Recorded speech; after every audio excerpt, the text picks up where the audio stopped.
Hi, everybody. Hi, somebody? Somebody, maybe? Blink once It would if be you can hear us. completely apropos if no one's watching. Who knows? It may be someone who's not in the chat. That's true. Could quite possibly be someone who's not in chat. Or, the conspiracy theorists like to say it's the government watching, but having been a former government employee, I know they don't have the budget, staffing, or the people interested enough to do that. So, Big Brother, if he's watching you, works for Walmart or Amazon, not for Uncle Sam. Yeah. Like some Fortune 500 companies watching you, but not the government. And people who worry about dystopian societies with corrupt governments, don't worry about that. It's going to be corrupt corporations running said governments that make them dystopian. Yeah.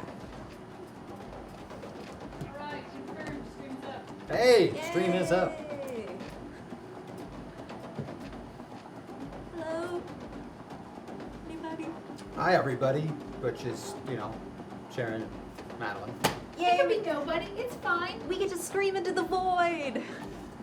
The void needs conversation too. Huh. It does. It doesn't like it how every time people just engage in staring contests with it, And then they get judgy when it stares back. It's like, bro, you started this. It's kind of mean. Like, how do you think the void feels? Nobody's ever asked. Mm-hmm. Oh man. Saw these people staring or screaming at it. Uh-huh. Poor thing. And, never anybody asked, what a miserable flippin' existence, Nobody asks how the void is feeling. They just don't care. Yep. Hey, welcome to ZOE Game Night if you're watching. Yeah. And if you're not watching, welcome to ZOE Game Night. And if you happen to catch this later on YouTube, welcome to ZOE Game Night. Yeah. I think I covered all the bases there. I think that's everybody. And if you're an alien race discovering this long after the Earth is destroyed, we're sorry. I'm not. I'm not sorry. I'm completely not sorry. I'm a little bit. But really, who didn't see it coming? Yeah, like, just because you saw it coming doesn't mean you have to be sorry about it.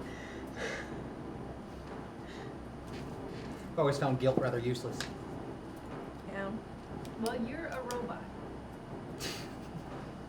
I'm not. We. I bleed. See? Allegedly. Yeah. We know that is lubricant fluid. I only play an artificial intelligence on TV. I'm not actually an artificial intelligence. But since it's ZOE Game Night, we should at least talk about some games. Okay. Yeah. Now, I mean, we've been playing a lot of Savage Worlds recently, which is kind of new for some of you. So tell me more about what you play at home. I play Hey, Pathfinder. Kay. Hey. hey.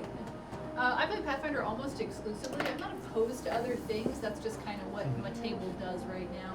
I used to own a game store, so I played a little bit of a lot of different things, but never really got into anything outside of D&D and Pathfinder. So Pathfinder, were you in right from the start? Pretty much, yeah. Somebody introduced me to Pathfinder in 2011, so Okay. A couple years after it's been out. And it pretty much replaced D&D because if you remember, right around that time is when D&D 4 came out, which of course was a travesty. So We don't talk about D&D 4. Pathfinder just sort of went right in there. Worked out nicely, and I've never left. I live in Pathfinderville. Pathfinder was the second time that a game maker really, really, really aggravated me for something that I shouldn't have been aggravated about. Okay. I started Dungeons and Dragons back when it was still called Dungeons and Dragons. There wasn't an A in front of it. Oh, hi Pax. Hey. And the game was really, honestly, terrible in its early years. It was really hard. It was really one-sided. And then, with 25 plus years of people having their own homebrew stuff, we had, and where I played, had created our own version by the time second edition had rolled around. Was essentially 3.0 D&D. And we ran that for years and years, and then they put 3.0 D&D out, which stole 99% of our content and published it. And then all the times that we went in after 3.0, we bought the books. We're like, okay, this is basically our system. We modified it a little, and then Pathfinder came out and did the exact same modifications that we had just done. So what I'm hearing is you're a tabletop role-playing game prophet, No. and you should monetize that. I wouldn't even know how.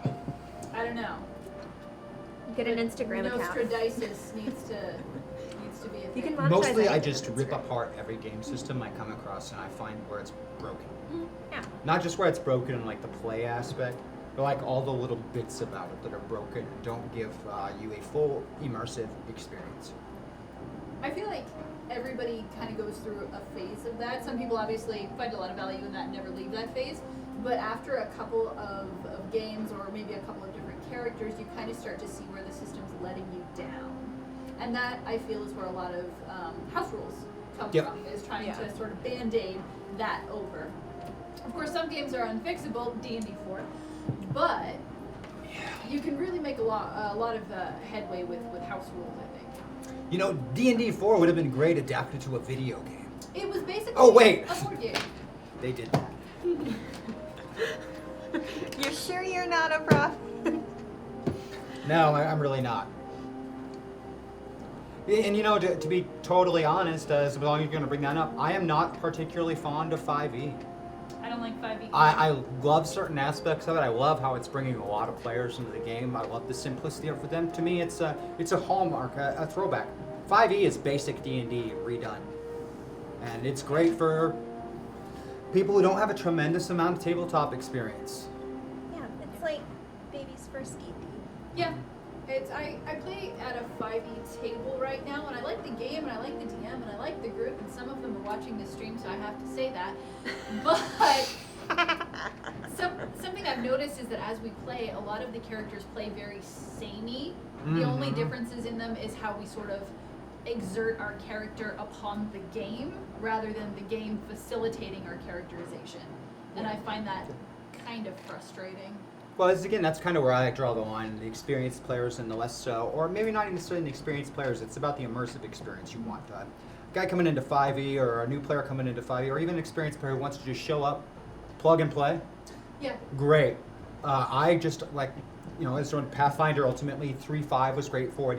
Even 3.0, the skeleton that created those things was amazing for customization, and it followed what players had wanted. Like if you went back further before that, to the days when second edition was still around and kind of broken, Yeah. they started to put out these books like Skills and Powers, Combat and Tactics, which broke the entire character classes down. Like you bought every ability for points and assembled a character completely from scratch. That just had like this ability or that ability from this class and this thing and that thing, and the customization was the greatest it had ever been in D&D and got a huge amount of people into it just for that customization. That's the trade-off that you make, I feel. Like the more user-friendly the game is, the less it's going to satisfy your experienced role players who want to do something a little bit different or a little bit weird or a little bit off. I think that Pathfinder addresses that really well with the archetype system. Where archetypes will give you sort of a slightly more specific version of a character class without necessarily, giving you or forcing you to look through giant tables of different skill sheets and things like that in order to create the character that you want, or something close enough to the character that you Agreed. Speaking of that, have you guys played Through the Breach? I'm not familiar with that one. want. I've never heard of Through the Breach. Tell me about it. I am not familiar with that one. No. But yeah, now you were addressing something that's really great there. I mean, as far as like, a lot of it's like a rules-heavy game. Some people need a rule for everything. I like the crunch. Some people really, really need that. Some people don't. And so you find like these other ends of the game. Like we played the one with the, it was a variation of the Apocalypse Engine, Monster of the Week sort of thing. Oh, It is yeah. exceptionally simplistic in the way that it runs, and you can do almost anything on that system. Yeah. And I like that has that option. I feel like D&D is kind of pigeonholed currently, 5e, and that I can't like really reach out here and do this crazy stuff because it isn't covered. But I can't customize I'm forbidden from either, and that kind of hurts me with it. But the Yeah. popularity, it can't be denied. The plug and play can't be denied. I mean, And I won't say that it's not fun. I mean, it's still fun. A lot of, no matter how much you hate the system itself, a lot of the fun of a game comes from the table and the story. And Yeah. so even, I don't, like I said, I don't like 5e. I don't like it as a system. I will never run a 5e table with a gun to my head.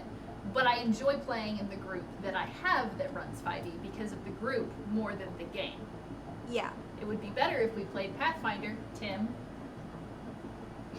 But it's a fun game nonetheless. Ah, here we go. Based on the war game. Malifaux. Well, cowboy Malifaux western style had game. fabulous minis.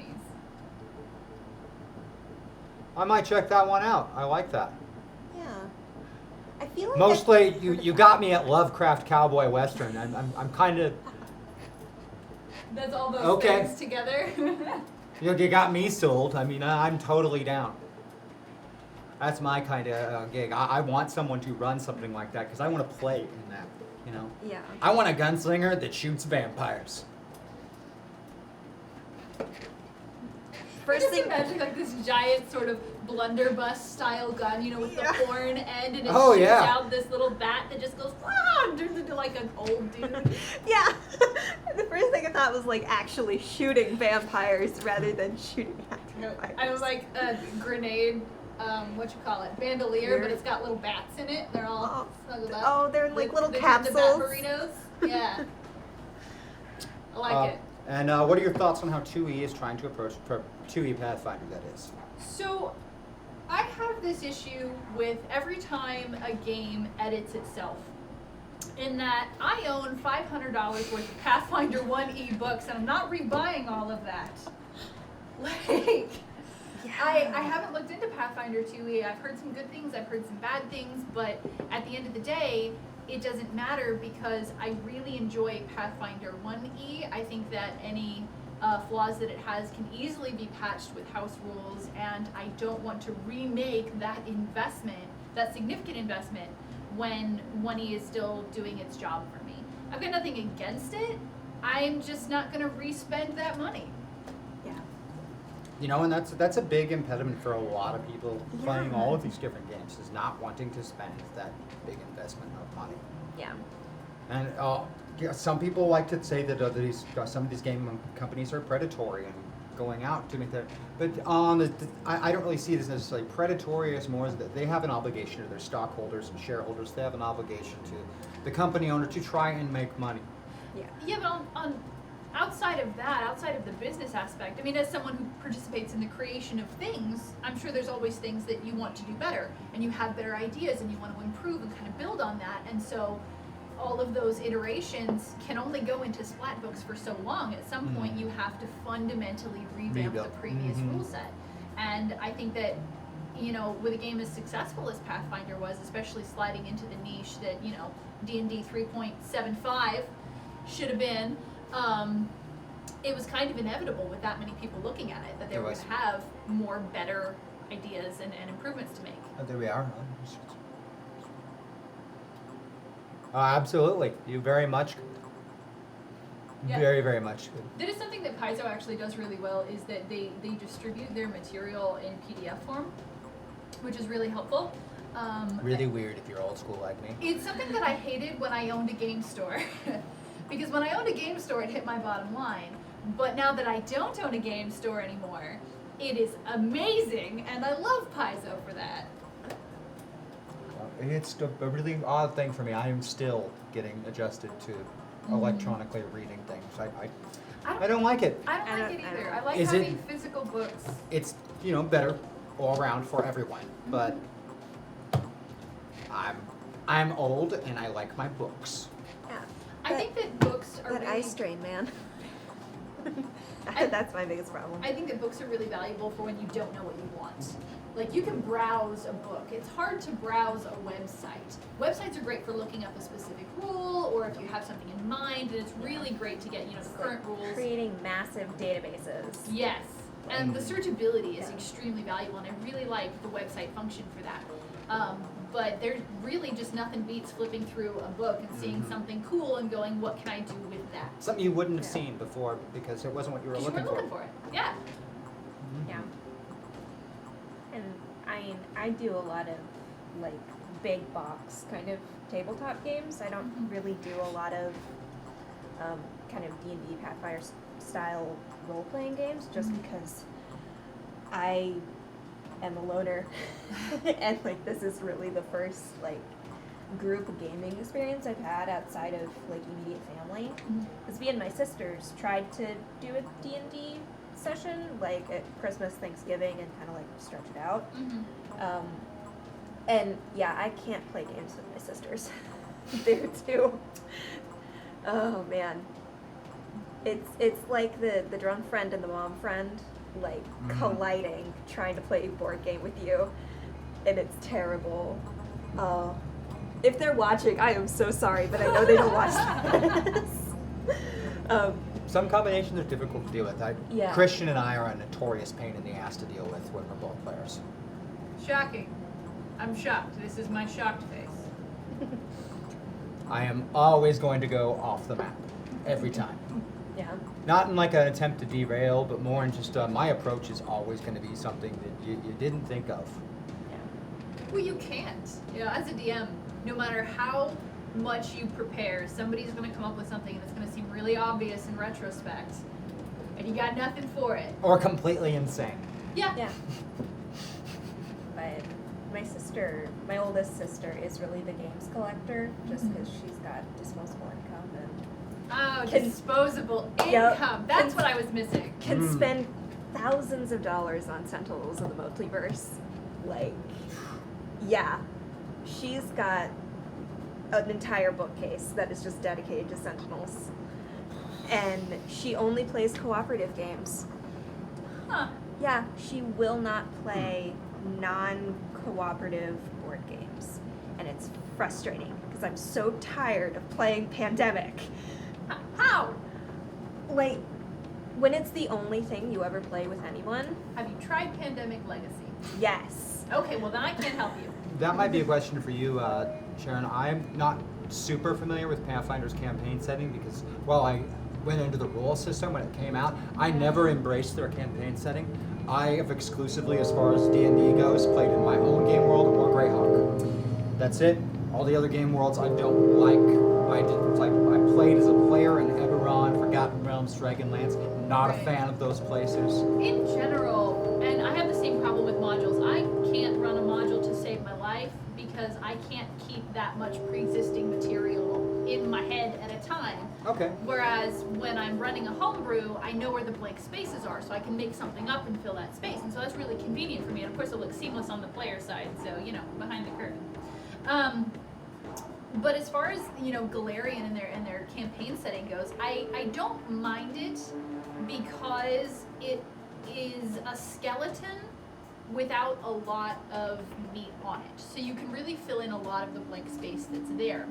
However, the super segregation is a bit of a problem because they have proto-democracy freedom land sharing a border with devil-controlled hellscape. Like, yeah, that was my reaction as well. There's a lot of cool stuff in the Galarian setting. There is something for everyone, but in order to make that landmass traversable by a D&D party, they had to make it small, which means that there's these mismatches. There's no legitimate sort of geographical flow or Yep. geo-humanity Yeah, it's to like person. we It does have- make sense. Does Yeah. make sense. Yeah. It's like we have all these ideas Yeah. and we want to be able to squish them together, so you just Yeah, we squish gotta them put together. everything in there, Yeah. but still have it accessible to a single I am, D&D. like I said, not really familiar with their game world, but the little bits that I saw, it always struck me that strange that the designers never thought that nature would adapt, because it very much will. I don't Yeah. care what you do to a game world environment. People and animals and plants will adapt, and they'll adapt both ways. And it didn't cover a lot of bits that I don't like. That have gummed in worlds that are gummed up many worlds and game worlds where they've introduced like the multiverse aspect. Right. You know what happens with viruses? What happens with biological contaminants? Plants that no longer have natural enemies. And these are all things that they're not taking into consideration, and they're just somehow these environments maintain their own segregation. It just Well, they're building a game world, not a real world, and I think that that's I an can't important separate. distinction. But I do think that it's an important distinction. a game world should be real. Okay, but I still think it's an important distinction because, you know, when I play a game, I don't want to worry about the economy. I don't want to count money. I don't want to overly worry about things like carry weight. I don't want to worry about whether this plant is poisonous or not, or whether it grows in temperate zones. I don't care. Okay. You know, that's not where the fun is for me, and if that is where the fun is for anybody who plays at my table, they have not told me that. So I have not incorporated that. It's all very, you go there, you know, because the fun isn't about the realistic world or the hyper-realistic world for me. I can see the appeal of that, but it's not something that I enjoy very much, and I find that it kind of bogs down either the game itself or the game prep. I gotcha. For me, it goes to a point like I like hyper-realism, but only so far as that it allows me to do and behave in certain ways in game. I don't like dealing with physics that don't work. So when I try to do something that would feasibly work in a real-world setting, I have like a GM shutdown on it because of your weird, not accepting science ways. And say, no, I don't do that. I need enough of a foundation. It doesn't have to be everything. For example, carry weight. That's the thing I like to deal with. Unless we get into extremes. Do you want to carry around 400 pounds or something? That's how I'll I feel worry about about food it. as well. Like you have enough food unless you're in the desert. If it's something that needs to be worried about, Yeah. certain things I feel are important enough to warrant. And like biological contaminants, viruses, plant and animal adaptability, I feel are major things that change a whole scope of environment. I mean, how do the people survive? How does it change their environment if you were from a certain place and you lived in a certain fashion and then you transport to some different realm where things function differently? You're going to have to adapt. Oh, Madeline, realistic RPG settings or freeform generic settings? I am hardcore world building realism. No! I'm sorry. I'm the kind of person, like, if I'm playing a game, I want the DM to tell me, like, is it like our world? Is it, like, is there a certain, like, baseline knowledge that I need to have to be able to do the, like, off-the-wall stuff that the DM might not have even thought about? And I like the very meticulous kind of, like, this is how long it's going to take you from here to here. This is how much food you need. Like, this is the terrain you're crossing, and like that. So you like the sort of logistics aspect. I of love the games. logistics. Oh, you got really sincere on me. That was actually scary. I'm sorry, but I love logistics. I do. I love logistics. Like, no, that's a valid aspect. that's kind of why, like, I've been told I am not a very good DM. I've tried DMing one table, and like everyone told me, just like, you gotta just like stop. It's okay. We don't need to know what the hourly weather conditions are like. And I'm like, I don't know if I love logistics that much. Oh. See, that's why I'm To me, not they can't- good at the... I do like them, creating. but not at the expense of the story that I'm telling. If one starts to interfere with the other, we have a problem. I don't like hand-wavium on the story side. Yeah. And I don't like doing this on the other side. No, we can't bog it down, and we can't do hand-wavium. I refuse to do those things. Everything should be in service to the story. And so and there's always going to be some things that don't matter, and you kind of got to be able to put those aside in service of the story. Yeah, and see, that's where I'm a terrible editor when I come to, like, creating something. Like, the most successful thing I created was I wrote up, like, 20 pages of, like, backfill stuff, handed it over to a guy, and he used, like, 4 pages of it. And it was fine because it was a really successful campaign, but it's just like my world building. But yeah, I'm a terrible editor, like, in everything. I don't think there's really a problem with that degree of content, especially for a backstory, because it all influences the current story in some way. Yeah, and like, I know he was like, okay, this is good to know. Even if he didn't explicitly say, Yeah. you know. And it was fun. I played that campaign, and I was able to kind of just like turn off all of the information that I created. And he did a really good job with like focusing on what was actually important and like being a good like streamlined storyline with the like there was a few like the weather is terrible, you're slowed down, kind of that sort of thing, rather than the like it started to rain. It's slightly more rainy now. But it was nice kind of just handing it off and not having the pressure of my party staring at me like, as you read what's- page weather report. what's the point here? Yeah. I get that, AK. I understand that one. I don't always necessarily like a real world-esque setting. It all depends on what we're trying to do and what the scope of the story and game is. I mean, classic example, Metaverse is in no way a real world show. And it's not. Yeah. We take great liberties with both physics and not just in the rule of cool stuff, but like in the regular show. Tremendous amount of liberties with physics, science, and other things. I mean, but we do it in service of a story and entertainment. And then there's other games that I don't think it's possible to put into the category of being as real as can be. I mean, you take like a science fiction game, and everything is already so theoretical that how real can it be? I mean, as much as somebody would like to explain the theory behind Star Trek warp engines and how they're possible, that's all just up in the air theory without any way to prove any of that. It's no more provable than twin ion engines on a TIE fighter or whatever other version that they're using for the science fiction video game show, movie, RPG. Yeah. I think that the realism of a setting, or the parts of a setting that are real or close to reality, it's something that kind of needs to be deployed with care, because if you run into a player who's extremely knowledgeable about that thing, they're going to be less willing to kind of go, well, it's a game. Like, I have a player at my table who knows a lot about guns. A lot about guns. I had to leave a lot of that behind in Metaverse because I don't want to bog people down with stuff that's not because relevant. people get really hung up on, clip sizes and stuff, and I'm just like, it just 13. Because I said so.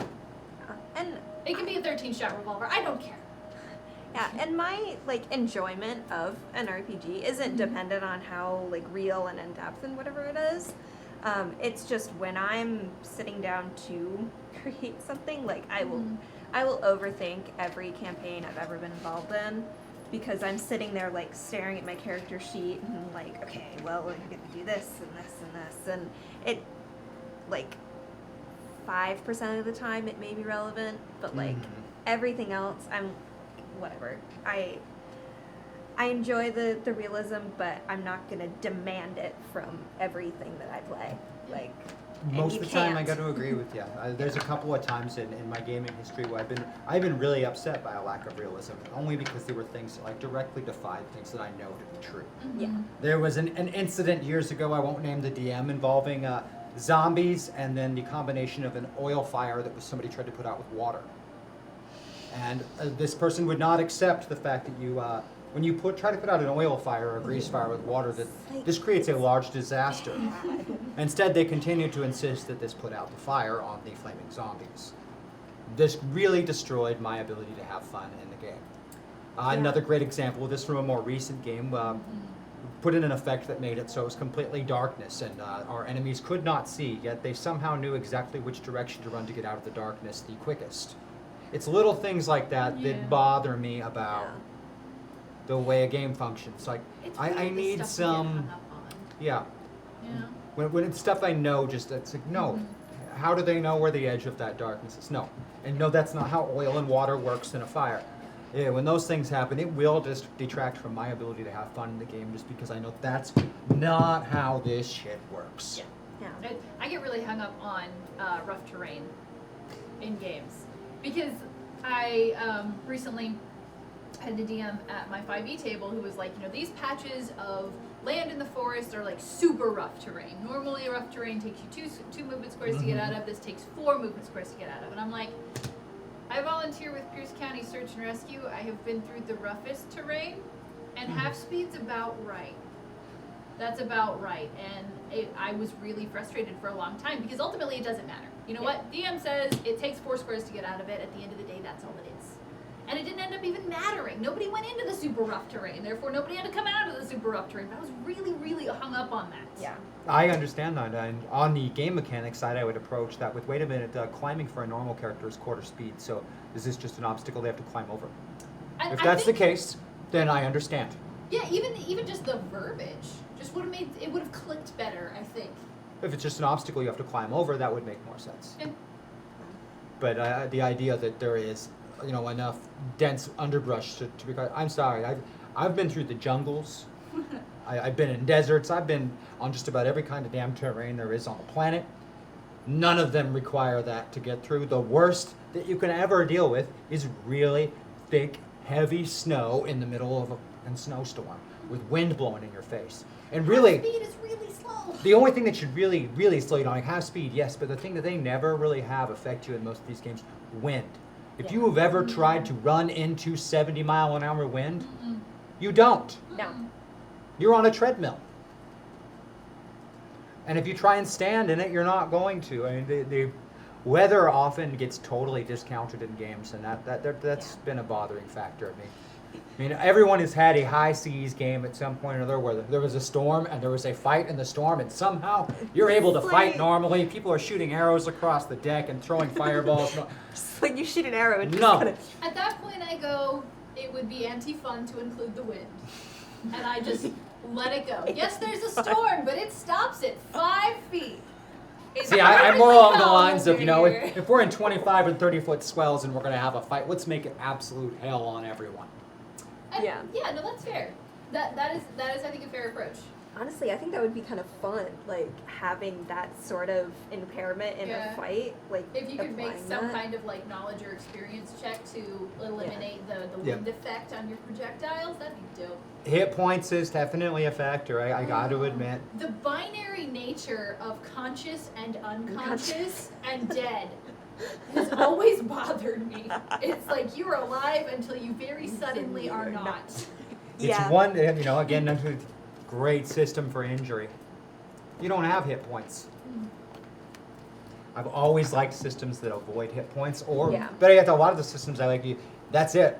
Your health score from beginning of the game, that's your for life. Because You're not going to get any better than that. Which kind of makes sense. Yeah. Thinking about it. I mean, nothing takes me. And I am guilty of doing this myself. Nothing takes me out more than like, how many hit points does he have left? Like that sort of like metagaming that comes with having a quantitative. As far as D&D goes, one of my biggest house rules that I've always done is you roll damage on yourself. Because it's quite easy for you to know how hurt you are, and rather difficult for you to tell how hurt someone else is. I don't like it. You roll X damage on. No, how does that make sense? How do you know how badly you stabbed the enemy outside of the description? But I guarantee you know how bad you got hurt when you got stabbed. Yeah. You know exactly how much that hurt. Yeah. Really first-hand account. That's fair. I think that kind of depends on whether you're going more for the internal experience or the external experience. Because with rolling your own hit points, like you're creating a very internal experience of taking that damage for that character. Whereas when you have your players roll their damage, you're enforcing the external experience more along like the power fantasy lines. Yep. And, I really hit that guy with max damage. Well, for fun, over the years, I've changed it now that I just don't roll damage, period. You roll the damage you inflict, and you roll the damage you receive. And I also do something called truth dice. I never roll behind a screen. That's one, completely cowardice. Two, I feel like it destroys. Wow. But you're either confident enough. Shots fired. You should be confident enough in your game that you don't need to flub dice rolls. If you need to flub dice rolls, you designed it badly. Okay. And so then your table should reap the consequences of your failure. To design it. Yeah, it's an object lesson. Make it better next time. It's like never make them roll for something where you don't have a scenario for either outcome.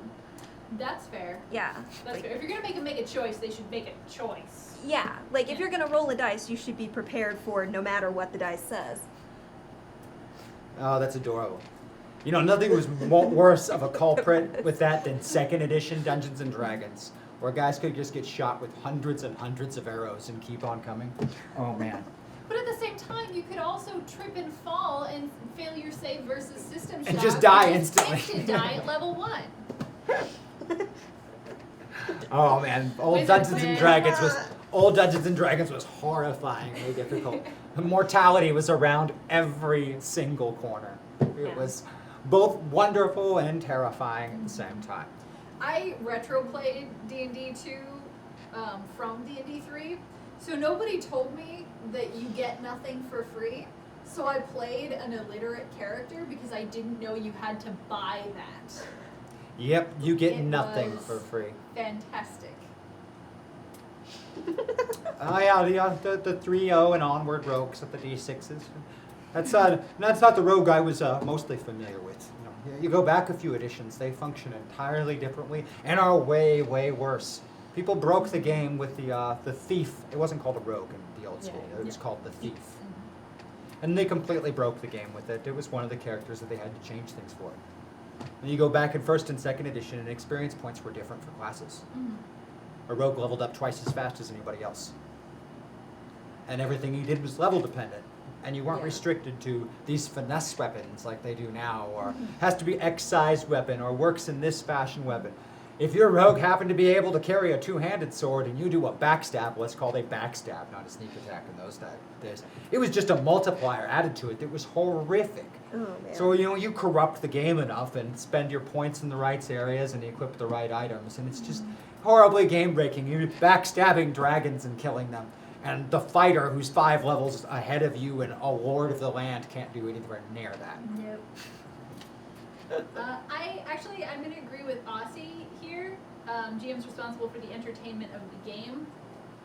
I also roll a lot of hidden rolls, especially like AK said, for things that the party doesn't know.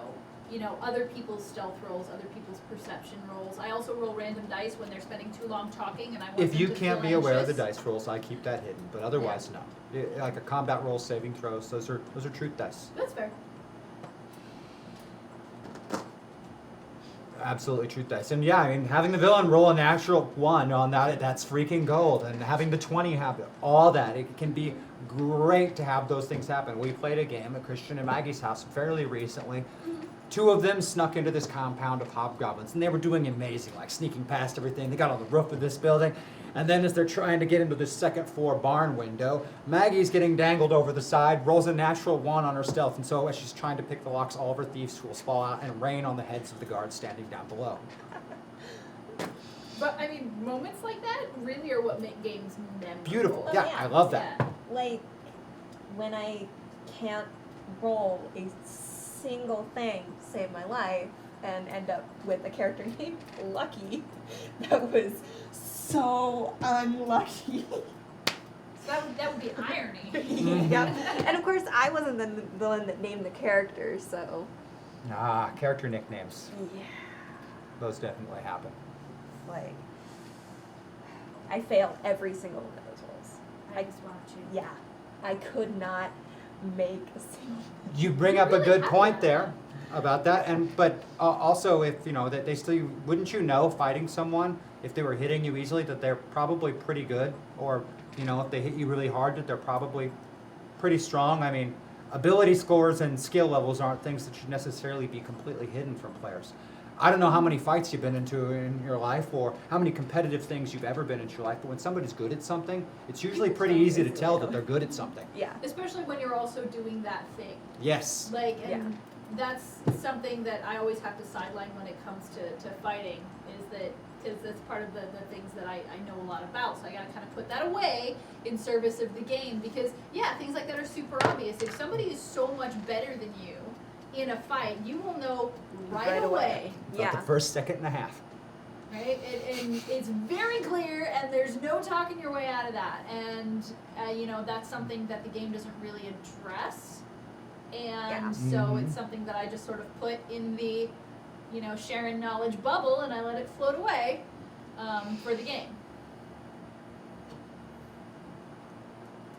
You could, but there's nothing so much as the tension of sitting around the full table and you watching your GM pick up that dice and toss it down right in front of you. That brings a level of tension to the game that rolling behind a screen just doesn't Is this have. the world's heaviest die? No.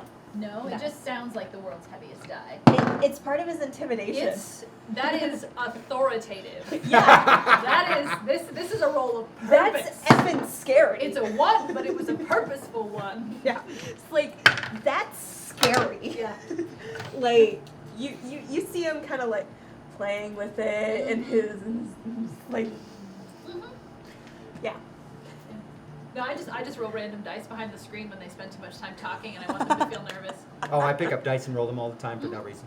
I love to pick up dice and roll them for no reason. My personal favorite tactic in home games for inspiring tension, I don't sit at the table. I walk the room. I stalk you during the show, during the games. Creepy. There's nothing more fun than leaning in over someone's shoulder and saying, make a saving throw. I can see that. I can see the appeal.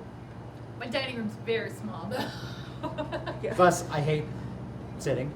Christian is the same way. When we're playing at the house, Yeah. we're orbiting everyone else.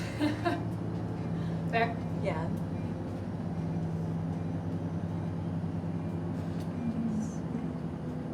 You know, I'd love to go back to Shadowrun when it gets a little more simplified one of these days. I'm just not into that much crunch. It's just too much crunch for me. This is like a lot.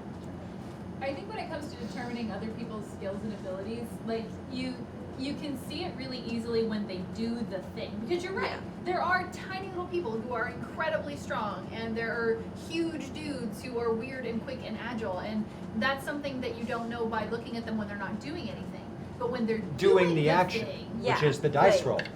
You know, it that's should when be it fairly becomes obvious. really apparent. Yeah. You know, but yeah, just by looking at somebody, because yeah, there are bodybuilders who just, work out and don't actually have any applied strength because they're working individual muscle groups instead of combined things. I have strong opinions about this, for which I apologize. But, that doesn't mean on the outset just because they look strong that they are strong. And so that is a valid disconnect when it comes to evaluating somebody else's abilities. Yeah, but it could be like the DM just like, as they're rolling, oh, by the way, this guy's really good at this thing, and Well, then throws he it. kind of If they're covers really it. good at that thing, then they're going to Yeah. succeed, and you'll find out. Yeah. Mark just kind of covered it, talking about the new a small woman who could bench 250. That's the perfect example of having skill in something. That's not just raw strength. This woman clearly has skill in weightlifting, which isn't just grabbing a weight and lifting it up off of a bar. Right. There is technique involved. Yeah. It doesn't matter if you're just really brute strength strong. I mean, sure, you could lift up a lot of weight because you're brute strength strong, but if you don't know how to lift properly, you're probably going to hurt yourself or screw it up. In the same token, if you watched That's a a really fumble. big person try and lift a weight, and then you watched a really skilled person next to them lift a weight, it's going to be obvious who knows what they're doing. But it depends on doing the action. Like, you can't really judge somebody based on their static person. No, never. But if the action's happening, it's fairly easy to make the judgment call. I agree with that. Not 100% of the time. I think the only time it really is a disservice is in the case of really low rolls. Like if you have a really skilled opponent that the GM is running sword fighting against you, and he rolls like a 4 and a 3 for the first few rolls, it's going to seem like that person has no skill at all, when in reality they actually do. But, I mean, you also, in a fight you make bad swings. You do stupid things you shouldn't have done, And Yeah. I think that the randomness doesn't feel good as a player, but I do think that it fairly accurately reflects the actual thing that it's trying to indicate. I think, the combat's where it really shines through. I mean, he hits you with a 9. He must be really good. Yeah. And there's a certain amount of meta-knowledge and a certain amount of common sense as well. If he's got a knife and he hits you for 9 damage, well, he knows what he's doing, and he's really strong, and that makes a lot of sense. Yeah. And I don't have any issues with applying that meta-knowledge when it comes to determining other people's skill levels. Just because realistically, I mean, if somebody deals 9 damage with a paring knife, then they're a scary person. Yes. Yeah. Absolutely. So that was actually one thing they fixed in the more modern D&Ds I was really happy with. You couldn't have a bonus exceed the damage dice that the weapon could deal. That was nice because there was some stuff, if you go back to first and second edition, 1d2 plus 24. Like, what's the Seriously? point of that D2 then? But just say it's a 25 damage hit and drop it. Come on. Yeah. D2 plus 24. Oh yeah, the lift gates. Yeah, that's a classic thing. That was something we attempted to address back in second edition when they had a percentage chance for bend bars lift gates based on your strength score. Yeah, we invoked the house rule that if someone had tried, if you had a lesser percentage than them, you would automatically fail if they had failed. So if the person with a 82% tried, if you had less than an 82%, you automatically failed. It did mean that players started doing okay, have the weakest guy try first. Okay, now have the next weakest guy try. Now have the next weakest guy try. Players will optimize the fun out of everything if you give them a chance. This is why you have time limits. This is why you have, pressure, something else. You don't just have infinite time to do everything. Otherwise, everyone would take 20 on every lock pick and every sneak roll, and it would be ridiculous. Yeah. Very, very true. I have strong opinions about that, too. I don't like the take 20 rule, I'm going to be honest. But I really like the take 10 rule a lot. I do kind of a passive take 10 a lot at my table. Something that D&D 5 has that I like a lot is passive perception. They call it insight. And I think that's really good because if you're not specifically looking for something... I use that third. If you're not specifically looking for something, then you're going to kind of rely on your general observational habits. And I think that, 10 plus your perception score reflects that really well. And a lot of times that's what I'm rolling against. I have these little cheat cards with all my players' stats on them. So, that's what I'm rolling against when I do that. Yeah. You have to have those little ones. Because I'm not going to tell you that there's something to look for. And this is the problem. Every table I've ever played at, even the ones I was sitting at, they all have the same problem. Where DM says roll perception, and then somebody else goes, well, I want to roll perception too. What do I see? What do I get? And that's part of players optimizing the fun out of things. That is one of the only things I'd say as a definite strong improvement, that advantage, disadvantage. I like overall the static bonuses to a point. I also like the static bonuses for certain situations too. I felt like Pathfinder has really overused the static bonus. I really, really do. But you don't have to, which is also something people have pointed out several times. Oh, you've got like 47 different modifiers. Not all these modifiers are required. When you're playing your game of Pathfinder or 3.5, you don't have to go and like apply the wind modifier and the elevation. You could. I mean, you really want to get that crunchy. You could go around like that forever. You can, but there isn't really a point in it most of the time. Whenever I was doing that in the old school games, it was always encounter specific. Like, we're doing this themed encounter in this particular place. And so, yeah, I threw that extra crunch in because it's part of what makes that encounter. When you're fighting on a suspension bridge, it makes something a little different than when you're just, fighting on the ground or fighting in the back of a wagon. Like we were talking about earlier with wind. Wind as a general environmental hazard could be a lot of fun, and it could be very frustrating. Whereas if there's, spots that are like in the lee of the wind and they're not as affected, or if you can use your knowledge to offset the effect that wind's going to have on your projectiles and, things like that. If you can use it to sneak up on people because they can't hear you because wind, like things like that can really add to the fun. But it needs to be all there and all consistent. Because no matter how fair it is, if it doesn't feel fair on the player side, it's not fun.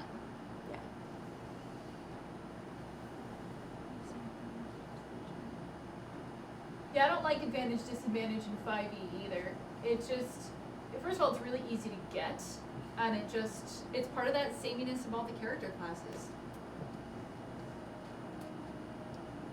I like it, like I said, but I also still like static bonuses. I don't like that it's completely replaced at 100% of the time.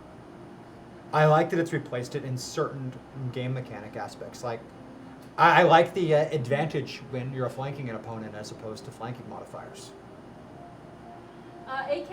Don't credit me with optimizing the fun out of it. I actually stole that from a video game developer whose name I can't remember right now.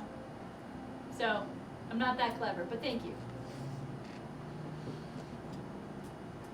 Good call, but it is a good phrase. I like it a lot, and I try and keep that in mind when I'm designing my encounters. To provide some kind of timer mechanic, whether the players are aware of it or not. Something to apply pressure. Yeah. Because otherwise you end up with, gosh, I just completely spaced on everything I was about to say. There's a video game where aliens invade. I know that narrows it down. But it's turn-based, and you move your dudes. Anyway, they've got an ability where if a bad guy moves into their range, they automatically take a shot at it, even if it's not their turn. Oh, yeah. You know what I'm talking about. Classic.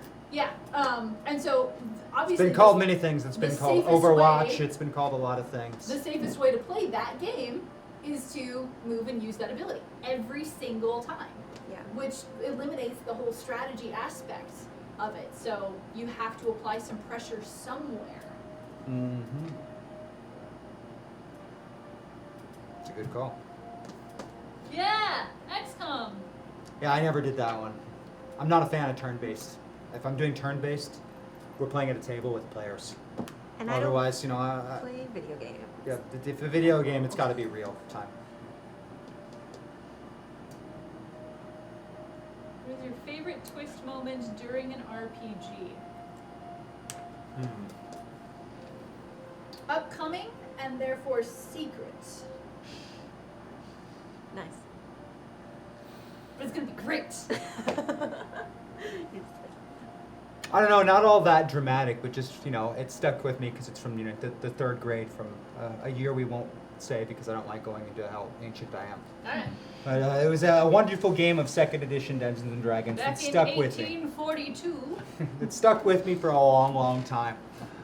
We did a very classic style quest. There was a city, it was under siege by these goblins and orcs, and we were going to sneak the princess out through the dungeon underneath. Nash. So we got some of the Royal Guard people with us because we're just disreputable adventurers and no good scumbags. But Totes. hey, we're the hirelings. We're gonna get her out. And through wonderful little dungeon crawling, we finally get out, and then one of the Royal Guards turns out this guy Quinthinius is a goddamn traitor. He led us into this trap. We get caught in a net, and we're pulled up into this tree on the run from trolls. He totally scammed us. I mean, it was a beautiful moment as a DM. We had been running from trolls for 6 or 7 turns, trying to get away from them. Mm-hmm. We came into a clearing. He, as the NPC, knew the trap was there, tricked us all, saying that the tree was this special kind of local tree that burned, right, so that we could torch the trolls who were vulnerable to fire. So like idiots, we ran to the tree and pulled up into the net, and all of us were going to be captured, except, then the troll showed up and ate Quinthinius, and I had daggers hidden everywhere, and we got out.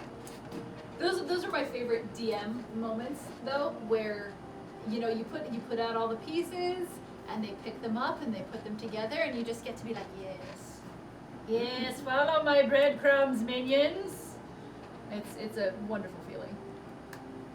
Yeah. God, I'm trying to think if there was. The closest thing is Scooby-Doo RPG. No, it was 2nd edition Dungeons and Dragons. I was playing a halfling thief named Small Quick Hands. I was 3rd grade. Come on, man. Give me a break. That's about right. But it was an evil wizard turned one of our party members into a rock. Uh-huh. And it was so that every turn someone had to remember to pick up the rock. Mm-hmm. So that we'd have our party member with us. Well, we had just finished using him as a projectile. And the DM was just okay. Okay. Good idea. It's okay, you threw him. Uh-huh. Did anybody see where he landed? And we're just oh no. And all of us failed our perception roll trying to find what rock he was. And tell me you carried around the wrong rock. Tell me you carried around the wrong rock. Yes! Yes! We picked up a rock, and the one person that succeeded, the DM's just okay, so you do remember what the rock looked like. And just of course, I passed this perception check. This is the rock. And the DM's just okay, cool. And started this side quest of the rock being picked up by an orc and going on this huge adventure until finally the party member got back to us near the end of the campaign. Yeah. The only real question I have is, was the character before he got transformed named Dwayne? No. Okay. Damn. Opportunity missed. Yeah, he was a halfling. Dwayne the Pebble. Jackson. And we should have known something was up when he got transformed into the rock. The DM was super meticulous about describing what the rock looked like. And we're just and nobody thought about it. And I'm sitting there just nobody this is thought to, paint the rock or permanently mark the rock in any way, shape, or form. Yeah. No, of course not. All of my characters carry chalk for exactly that kind of just miscellaneous thing. Yeah. Directions on cave walls, chalk. You can always tell if a player's done 2nd edition D&D if they have a whole assortment of strange equipment. Fish hooks. 10-foot pole. Yep. All the classics. Yep.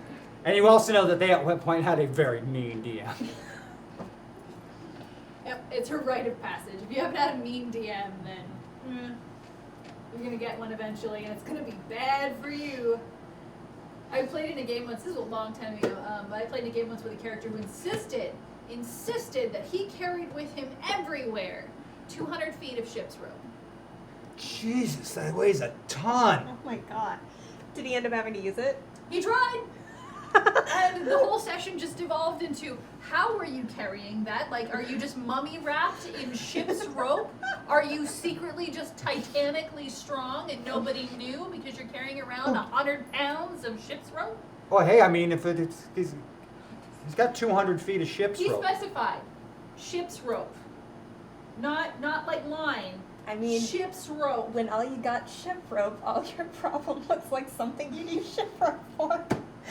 Hey, if you wrapped yourself in 200 pounds of it, that would certainly block a lot of attacks. Right? Yeah, I Right. bet I mean, you that would be got, so like- great. You'd be like those people who suit up for We the made attack this, like- dog training. Uh-huh. You just, Oh my god, he looked We like the made Michelin this man of ship joke rope. bad guy that was a rope golem specifically for that. that's a throwback to first edition.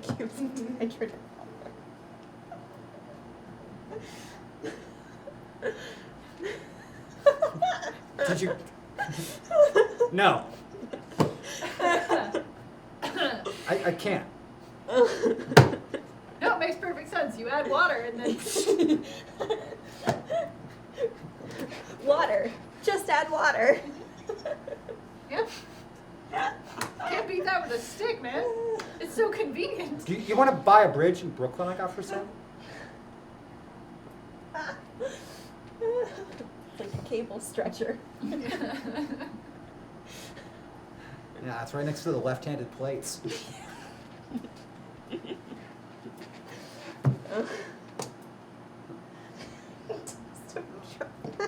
There actually is dust of dryness. That's an old school magic item itself, And too. it's Oh. amazing. I was always more fond of dust of sneezing and choking. That sounds that fits with what I know of you as a person. Offense, baby, all the way. Yeah, there was a guy in the party in the last thing I played where he always insisted on carrying salt and pepper. Okay. Like, just like that was his thing, and like he would like attempt to use it every time. Just like, can you cook that? I can make it taste better. Can I just like pepper in the eyes? And I'm just like, okay.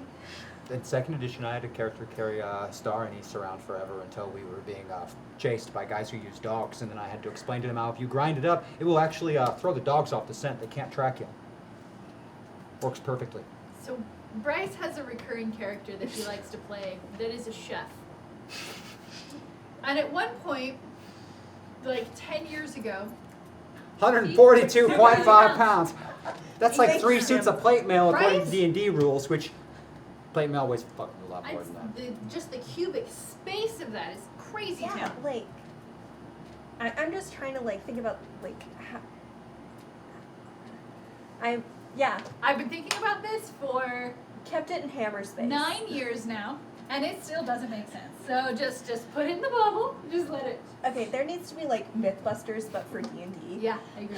Just like testing out Oh. like all the weird things. You should stay tuned to ZOE. Mm. That's all I'm going to say about For that. testing out the weird things.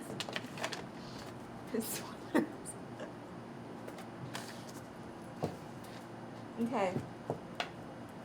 And it's funny that you mentioned that. Well, first I've got like the sense for plugs. I don't know. I don't know. Thanks for showing up, Dead Aussie Gamer. See you guys next time. I won't be at Gen Con. I won't be at Gen Con. I wouldn't either. Sorry. But I'll be here next Monday if you But want there to come will be check us out other then. cool people at Gen Con. Yeah, but everyone else is going to be there. Oh. All the cool people are going to be You there. know, the studio will be there too. So And the we studio can- will be there. So yeah, you won't see us those weeks because, well, they'll be broadcasting from there. I don't know, man. Yeah, that's those decisions are out of my hand. I don't get to make those calls. And really, it's with limited financing, if there's no reason for me to be at Gen Con with Zoe, then there's no reason for me to be at Gen Con with Zoe. I mean, it's a waste of expenses when we would much rather put out more product for you guys to watch than fly my dumb ass to Indiana for no reason. It's in Indiana. I thought so. I don't know. I don't know, isn't it like in Indianapolis or something? I have no idea. I've never been. I've never been to a con. Okay? Never. I don't go to them. There, I said it. Never watched Harry Potter or the Hunger Games either. Take my nerd card away. Oh. You got a card? I never got a card. Yeah, it's like Where's I'm- my card? I'm I old. deserve a nerd card. I think in my day when you joined the union, they still gave you paper cards. Now I think it's all digital. There's a union? of course there's a nerd. 2/3 of my life, and I am unionless.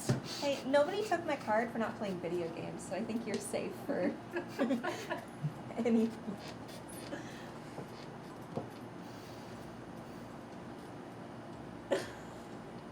Yeah, I know.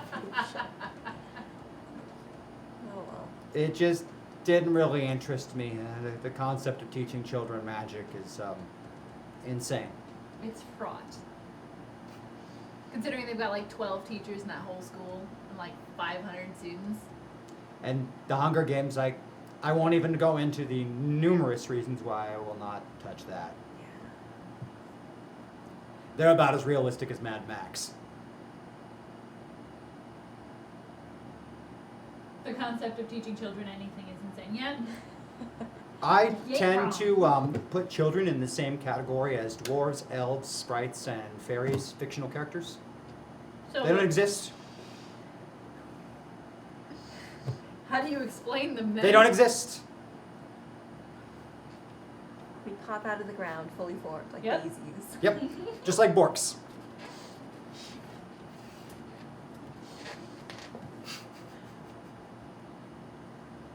That is true. Yeah. Or did they? That was all hallucination. Yeah. Yes. It's like Totally hallucinated that.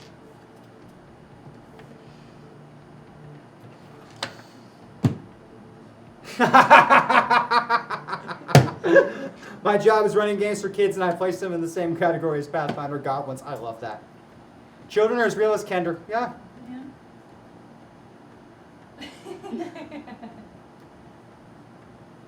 Oh. Now look at what you've done. You know, the kid probably deserves it. He's got the same name as my no good brother. I'm sorry, Liz. That was a joke. Other than, you know, my no good brother. That part wasn't a joke.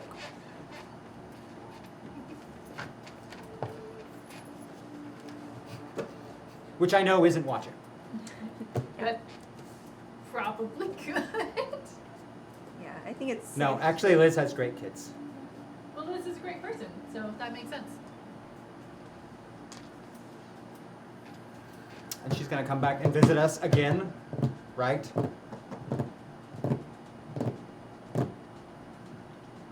Right? Or did we scare you off for good? I don't know.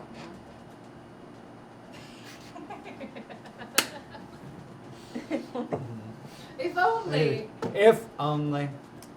Ah. Yes, you can too. Bring the kids. Stop it.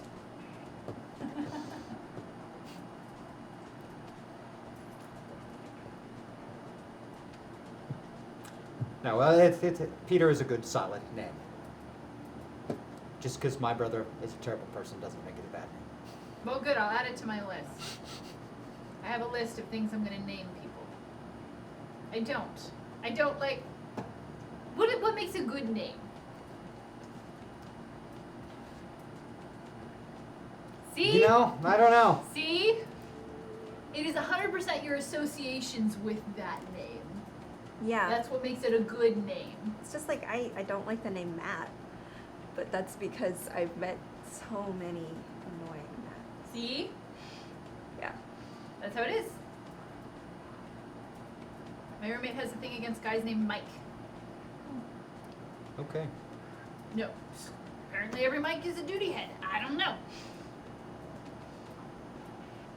See, mine's a little more narrow. I know only Peter I ever knew was my brother. There was no one else ever named Peter. It was weird.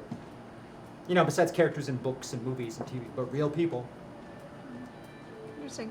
There was just my no good brother, who I base a lot of my really horrible villains off of. Right, well, you know. Is RPGs just how you like work out your stuff? Some of it. Like, RPGs is therapy. Yeah. Some of it. Oh, And those fake children. Yep. Jethro is not a great name. You are correct. Hey, It's a weird name. You know, I don't think even Jethro Tull likes the fact that he's named Jethro. I'm just going to put His that out name there. isn't Jethro. His name is Ian. I know. Which is a perfectly reasonable person name. I never got the story on that. Does anyone know why I have he named no the band? idea. I have no idea. 'Cause I've always wondered about guys who do that, you know, when they're in bands, because then everyone thinks that's their name for years What's and what years happened and to Alice years. Cooper? Yeah. And then they had to make a character to be Alice Cooper. Jethro is a great name for a dog. Yes. Okay, that is fair. Some names are good dog names that See, are not good people that's names. why I don't like Yep. when people call me Maddie. Because to me, Maddie's a dog name. You name your dogs Maddie. I actually knew a dog named Maddie, so yeah, Yeah. that would do with that. And you know, it also yeah. doesn't help that I really don't like dogs. You don't Interesting. like dogs. I don't like any pets, actually. Okay. Interesting. And Walker, transportation. Hunter, Fletcher, Archer. My brother-in-law's name is Hunter. Yeah, I've heard that one before. But outside of, you know, Texas Ranger, I've never met anybody named Walker as a first name. A lot of people with Walker as a last name, though. The Yeah. principal of my elementary school was named Walker. My dad's named Walker. I mean, you haven't met them, so that doesn't actually affect that statistic at all, Yeah. but they exist. Oh, I don't doubt they exist. Yeah, but Walker Geisler was his name. I'm sorry, Walker Geisler? Yup. Did he That's sell awesome. cigarettes door to door in the 50s? Because that is the I like most that. amazing name. That's great. So before he got into education, he was a used car salesman. Yes! He had to That is sell awesome. something. And he had a huge, like, handlebar mustache I and like this crazy guy already. ties. Yeah. See, this is a guy that you base a character off of in an RPG. Yeah. He was my elementary school principal. He was a character. Well, he will be in the future. I tell you Yeah. what, that is happening. That's, yep. Then I went to junior high school and high school with an absolute, like, Andre the Giant size of a man. He was a man by the time he was 12, named Philip K. Dwithcombe. Phil. Oh dear. Yeah. But you never, ever said that around Phil or he would tear your head off. Ah, Okay. Tell gets their name from an 18th century agriculturist. I'm gonna assume that's a typo. Agriculturist. yeah. Okay. Yay! I was kind of digging the agriculturist. I was thinking of some also cool thinking stuff, about you know? that, right? Like, what is that? A scavenge grower? Somebody who specialized in I scavenge feel like growing? there's some kind of like Maybe. ecosystem thing A going vulture on. farmer. A vulture farmer? Like an Yeah. ostrich farmer, but Because with like vultures. if you An agriculturist? I if you farm vultures? fertilize your crops with dead Vultures. things, then you need something to take care of like the bones and stuff. And vultures would actually do that pretty nicely. Hmm. So there's a thing there. Now I want to meet a vulture farmer. An agriculturist. Pigs take care of the bones. Yeah, but pigs are awful. Yeah. No more so than people. Yeah. They both have their downsides. I gotta write down agriculturist. It's gonna be right next to my zombie farm in the peat bog. Yeah. I mean, Jethro is a biblical name. Is Jethro a biblical name? Pretty sure. Yeah. You're asking the wrong fella. Who is Jethro in the Bible? Pretty sure Old Testament. Well, I pretty mean, like sure Old in, Testament. in the Old It's Testament. 50-50 chance, Yeah. really. Well, And the Book of Jethro and Jim Bob. The Book of Billy Bob Thornton. I'm sorry. No, I'm really not. I have no. I do have I'm a shill for sacrilege. 4 cousins named Bubba. Like that's their actual legal birth certificate name. Yep. Bubba. Well, okay, one of them is named Richard, but we call him Bubba. Okay. He almost escaped. Almost. Almost. He almost escaped that fate. He's the 3rd generation of the string of Bubbas. Wow. Yeah. No, that's not a name. Is- That's not a name. Guy isn't a name either. I don't know. I've never been particularly fond of the name Guy, but I don't know about saying it's not a name. I've only ever named somebody Guy when it was like a character, and that was an important part of their character was that they were named a Guy. That's it. But, yeah. For Because it evokes an image that is not flattering.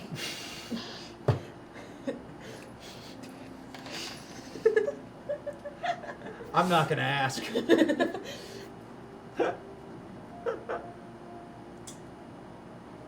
Guy is the diminutive of Guido. Is it Guido? Is it Guido? I think that is supposed to be said Guido. I don't know. I don't know.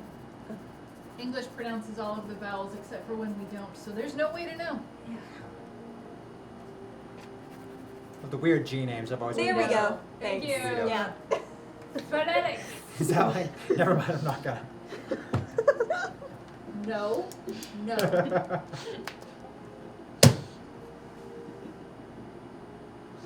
You all thought it. Just gonna say it. Yep. You all thought it.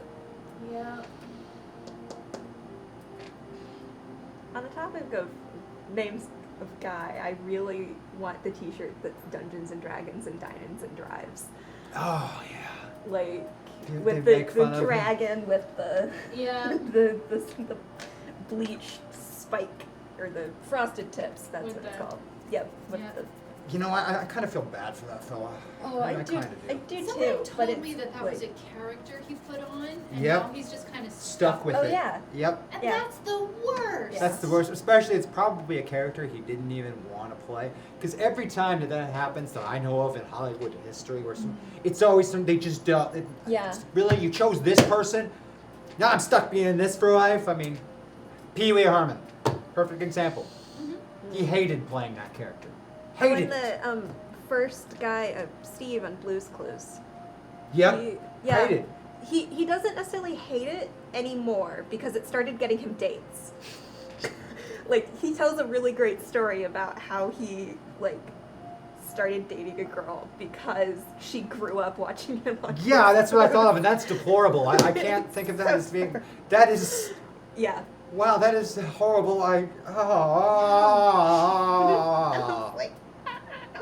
That's gross. Yeah. But they're bringing Blue's Clues back. That's like worse than dating groupies. Ew. Yeah. This conversation went to a weird place. Yeah. Yeah. Nostalgia. Nostalgia can be dangerous.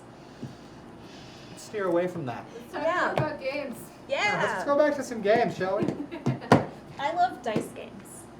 Like I'm- gambling games? Or No, do you just like, like- rolling dice? Rolling dice is the main mechanic of the game. I think everybody likes rolling dice. Yeah. It's satisfying. Ship Captain Crew, Roll for It. Those are 2 of my favorite games ever. Mhm. Just because I can sit there and I just roll dice. And I'm also more of a fan of shorter length games. I'm not a huge Like in hours. terms of individual session? Yeah. Okay. Like if I'm doing a game night Mm-hmm. and it's like an actual game night, not like we're getting together to play one game. Mm-hmm. I like multiple shorter length games to kind of mix it up rather than sitting there and playing one game for 5 hours. Yeah, I generally run my games around 3 or 4 hours. That's about what I Yeah. am comfortable with and what I'm comfortable preparing for. Because I generally find somewhere around the midpoint somebody's going to make a decision I wasn't prepared for, and I'm Yeah. going to run out of material at some point. So 3 or 4 hours is what I generally shoot for. Yeah, it's coming back. like Ship Captain Crew, I found a lot more people have What played is it. it? So it's actually a really old dice game. Okay. Where it's you got oh gosh, I can't remember the exact number, but it's based on D6s. Okay. And so your 6s is your captain, your 5 is your ship, and your 4 is a crew, and then everything else is like your money. Okay. And so you've got a set number of, and if I'm totally getting this wrong, like help me out, because Okay, so it's like basic. 66, and so Yeah. And so you're rolling to get your ship, your captain, your crew, and then end up with an amount of money at the end. what do you do with the money? It's your points for who's gonna Oh, for win. winning? Yeah. Okay. Yeah. So it's nautical themed Yahtzee. I'm not saying that as a bad thing. Sort of. You're going for specific Yeah. numbers, and I assume there's some kind of reroll. Have to roll mechanic 4, 5, involved. 6 before you can score. Ah. Yeah. How So many you times have to How have. many times do you get to roll? I'm thinking it's 3 per turn because Okay. you want to get it in that order. Okay. So you want to get your captain, your ship, and your crew before you can start accumulating points. Okay. But yeah, I Huh. I enjoy playing it, and of course I like never get to play games with people. So it's one of those like if I give myself a set turn and I'm playing essentially against the game. Uh-huh. I like games like that where I can play by myself. Okay. But yeah, and then roll for it is you're rolling against players to earn a card with the amount that you. I'm really bad at explaining games. That's all right. But you draw a card and it's say got a 3, a 4, and a 5 on it. Uh-huh. You are rolling your 6 dice to try to get that. The dice numbers Whatever. that are on the card. Yeah, Okay. before other people. Okay. And you play to 30 points. Mhm. And so things that require more dice are more points. So if you only have to spend 3 dice to get a card, Mhm. it's worth like 5 points. If you have to get all 6 within a certain on a certain card, Mhm. it's worth 15, and you're just rolling against everyone else. And you can set your dice with your card for a turn, but if someone wins that before you have to take your dice back, and it gets replaced. And you have the option to, at the beginning of your turn, take all of the dice that you locked in back, but you have to take them away from all of the cards that are on the table. And I like playing the game for the 6, like you have to get all 6 at the same or in a progression, Mhm. because it kind of messes with everyone else. You're sitting there only rolling for this one card and like trying to like get people in on that. So my strategy for it is you have 3 cards out at a time, and if one of them is a 6, I can be rolling towards the 6 while also locking in dice for other things, hoping to be able to get those dice back So that you can to then keep roll rolling for the 6s. And Smart. yeah, and trying to like goad other people into joining the 6 dice bandwagon with me is one So of it's my a favorite. pyramid scheme. Yes.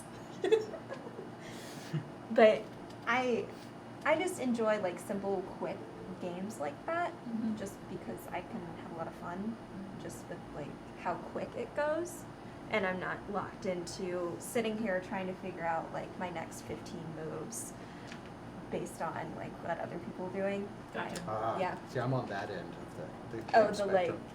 See, I'm terrible at strategy. Like I'm in it for fun. Like if I have to sit there and like really plan out exactly how I'm gonna play this game, Mhm. and I'm not like going on the fly based on kind of what happens. That's why I like dice games. I It's gotcha. like it's so quick, and your decisions are made based on things that you do one turn, Mhm. rather than like, oh, I did this thing like 6 turns ago, now I have to do this thing. I see But what you're saying. And I still like playing those sorts of games. It's Mhm. just my brain doesn't. I can't pay attention for that long. That's Okay. fair. Well, there's definitely a difference between games where you want to engage with the game itself, which is more of like a role-playing game, and then Yeah. games that you want to sort of do this combination, have fun, pass the time type thing. And Yeah. I always used card games for that. I played ERS pretty much nonstop through high school. I got real good. I haven't played in a long time because nobody wants to play ERS with me, and I don't want to play ERS with Bryce because you've seen Bryce. He hits hard. Slapping games are not the fun. But yeah, it fulfilled that kind of combination. It's fun, but it also, it passes the time and it's portable. Very much so. Yeah. Yeah. So my sister, she collects the really big box, like, not necessarily RPG, but like, you get tons of pieces. Like Arabian Nights is one of her favorites. Okay. Where there's not necessarily a role play aspect to it, but Mhm. you're sitting there forever. That's how I feel Like- about tactics games. Yeah. Because they're strategy games, which is a very broad sort of umbrella that encompasses everything from Risk to Puerto Rico. That's true. But then there's tactics games, which is your Risk, your Game of Thrones, things like that, Yeah. which I find utterly mind-numbing in every way. Yeah, so last week we played the Game of Thrones. and Yep, I was here. Yeah. I was Oh there. yes, I know you were there. Hoping nobody I would wasn't ask here. me to play. Yeah. So, I had stuff to do. My house was getting invaded by pirates. Gotcha. but my fun came from being fun rather than sitting there Yeah, and the like company and the the Yeah. interaction and everything, that's its own level of fun. yeah, like joking around and kind of like using the game to kind of riff off of, sort of. Yeah. But sitting there and like actually seriously playing the game, like a lot of the other people that were sitting at the table, I wasn't in for that one. Yeah. And yeah, that's fair. I apologize if I annoyed anyone. That's okay. It's Everyone like, likes I different styles and kinds of games. Yeah. I'm not particularly a big fan of those either. Yeah. You know? And like I get where people do get the enjoyment out of it, because you're sitting there and you do have, like, you have to build a strategy and you're conversing with other people at the table and that sort of thing. But the games where you're like everyone's sitting around staring at you while you make your turn, If I'm because gonna do it that, takes I'm gonna play like, Texas Hold'em. like At least poker's fun. yeah, games where They both like, involve the same concept. You play the Yeah. player, not the game. yeah. Yeah. There's just that kind of table talk game is not something I have a lot of fun with. Like, I don't Me like either. Sheriff of Nottingham for the same reason. It's Yeah. just, it is all about table talk, and I get nervous and I laugh really easily. And then people start searching all my stuff, and I'm like, why you gotta? Like, why you Yeah. gotta do the thing, Like, guys? I have such a hard time where like Call to adventure. I might be familiar with that. Okay. That name is really familiar to me, but I'm not sure why. I don't know. I'm about it. Yeah, it sounds interesting. I'm a big fan of strategic games, but not if they're at the expense of having fun. Yeah. Which I feel like some of those can be, but everyone gets their own little bits out of it. Like, one of my favorite strategy games is Battletech. Yeah. I love some Battletech. I also think that Pathfinder /3.5 is incredible when it comes to strategy if you really want it to be. You can get into some serious, Yeah. in-depth, in-your-face strategies. And particularly my favorite thing on those is outside-of-the-box thinking, giving things... There's a couple of quick rules I learned from my early days in gaming that apply no matter what. If you don't have to roll dice, don't. Yeah. Don't ever make a die roll you don't have to make. And never fight a fair fight. It doesn't have to be fair. Never, ever, ever be in a fair fight. That applies off the games, too. Don't ever get into a fight that's fair. Yeah. So that's kind of why my games collection at home is very much like this sort of games you can play in 30 minutes, and it doesn't exactly matter who you're playing with, and there's Right. not too much like strategy going on. It's more about like starting kind of a conversation over the game because you're kind of in a similar scenario with the other people at the table. Right. Rather than the only reason people talk sitting at a game table is when they're making their move and like trying to figure out what's happening. And so I like games you can have a conversation over rather than no one's talking at all. Yeah, I don't like this. My biggest problem with games like the Game of Thrones is I really like cooperative stuff when it comes to a game, and I feel like a lot of those kind of either frown on it or corrupt it in a way that I don't like. Yeah, a game that I thought really, really corny is All Hell. I'm not a big fan of most of what Games Workshop puts out, but a long time ago they put out this line of product called Warhammer Quest. And it was based similarly off the idea, if you're old enough to remember Hero Quest or things like that, it was kind of like a miniatures-based tabletop game, but one of us wasn't running the game. It was randomly determined what the next room was going to be, and you'd put the card out, and it was randomly determined what kind of monsters or traps or effects would be in every given room. So every time you went through a dungeon, it was different, and everyone could all be on the same team, and it made for a really, really fun game to play, where somebody didn't have to, like, when we were younger and somebody didn't want to be the GM. Like, oh, well, we all can play. Yeah. Interesting. I wonder if you can still get a copy of that. 'Cause I that bet it actually still exists. probably I still have a somewhere bunch of out the there. tiles. I, for years, have used the tiles in my in-home D&D games because they're the same squares. Oh, So yeah. they work off Yeah. of the old They're Games standard Workshop size. miniatures. Yeah. Nice. You used to have to buy, they didn't release a book with the characters in it. You had to buy the miniature for the character, and that had the character booklet with the individual miniature. Now that sounds like the Games That's Games Workshop. I know. The box only had the monsters and the tiles and the book for the rules in it. All the heroes you had to go buy individually. Oh man. Games Workshop, really great at getting every last dollar out of you. Yeah. But I like cooperative games. I just don't like playing cooperative games with the people I end up playing cooperative games with the most. Because my sister, the reason Pandemic got stale for me is every time I played it, she was always the same character. Random. Yeah, and it's like but It's no fun if everybody always plays the same thing. I mean, what if you were the group of D&D players that only played the same classes every time? I would get so Yeah. bored. Oh wait, I've been through that and I left. But so that's why Pandemic got a little for That's me. fair. Just I like the game and it's a really cool game. It got a little stale for me because the people I was playing it with. And Yeah. That's kind of a hazard of Yeah. pretty much every pastime. Oh, yeah. Really? Yep. So there's always going to be that's some me. people who aren't as fun to with. Yeah. So But that's okay. I mean, if they're having fun, maybe they can go keep doing it. Just, with a different gaming group. other perhaps. people.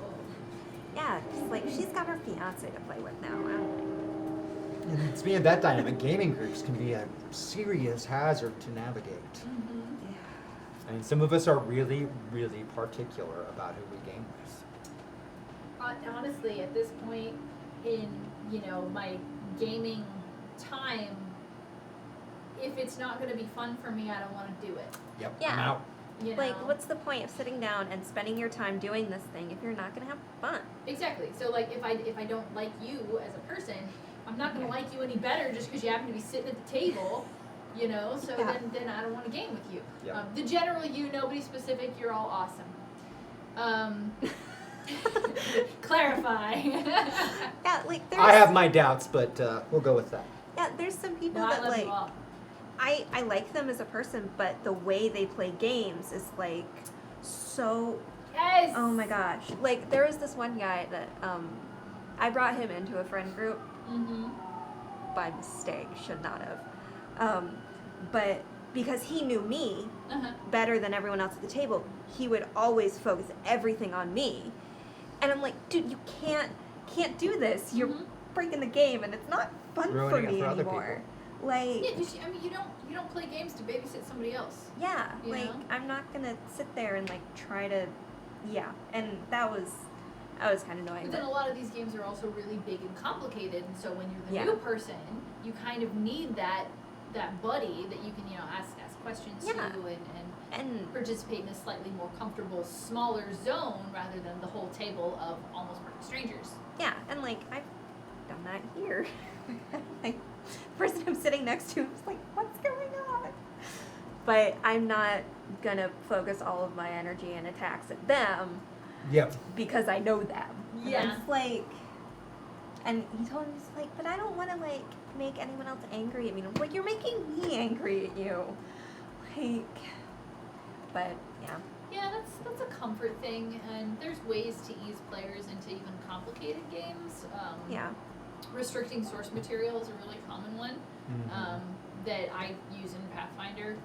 Actually, whenever I have a new or inexperienced player, you can use the core book and the advanced player's guide, and that's it. That is the whole game. That's everything that will be in it, because you need to know how to play the game before we can even introduce you to everything else. And the options get really overwhelming.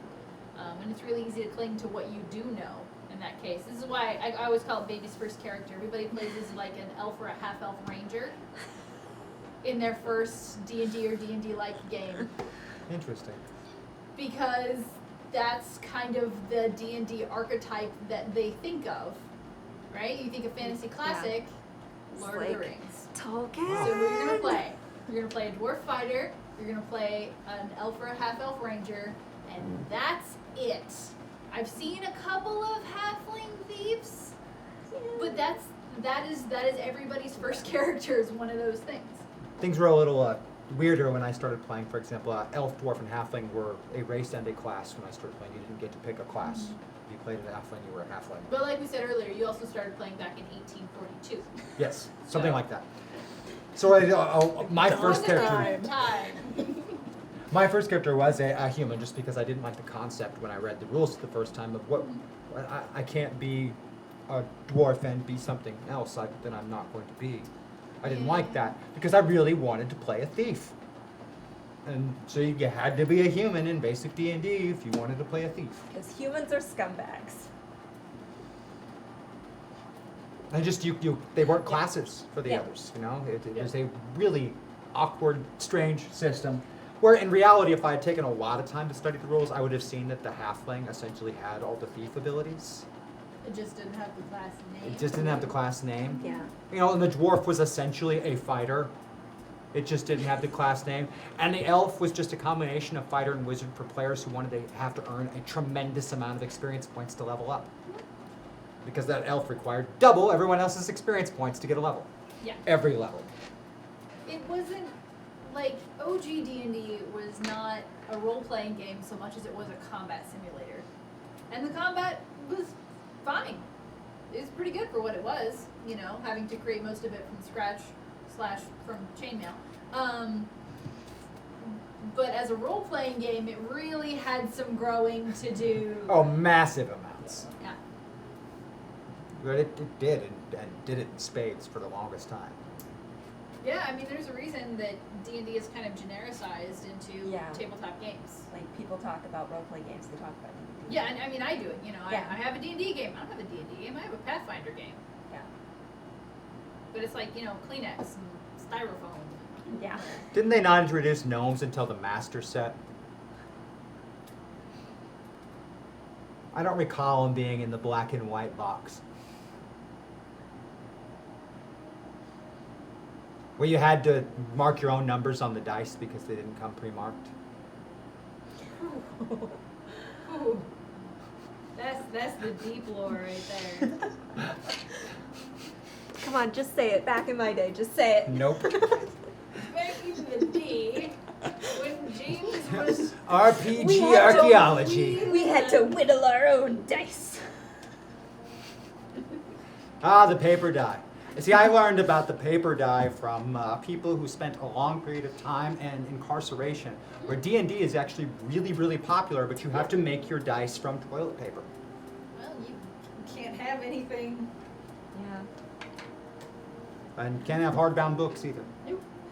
Can't have hardbound books. Any book with a solid cover can be turned into a knife.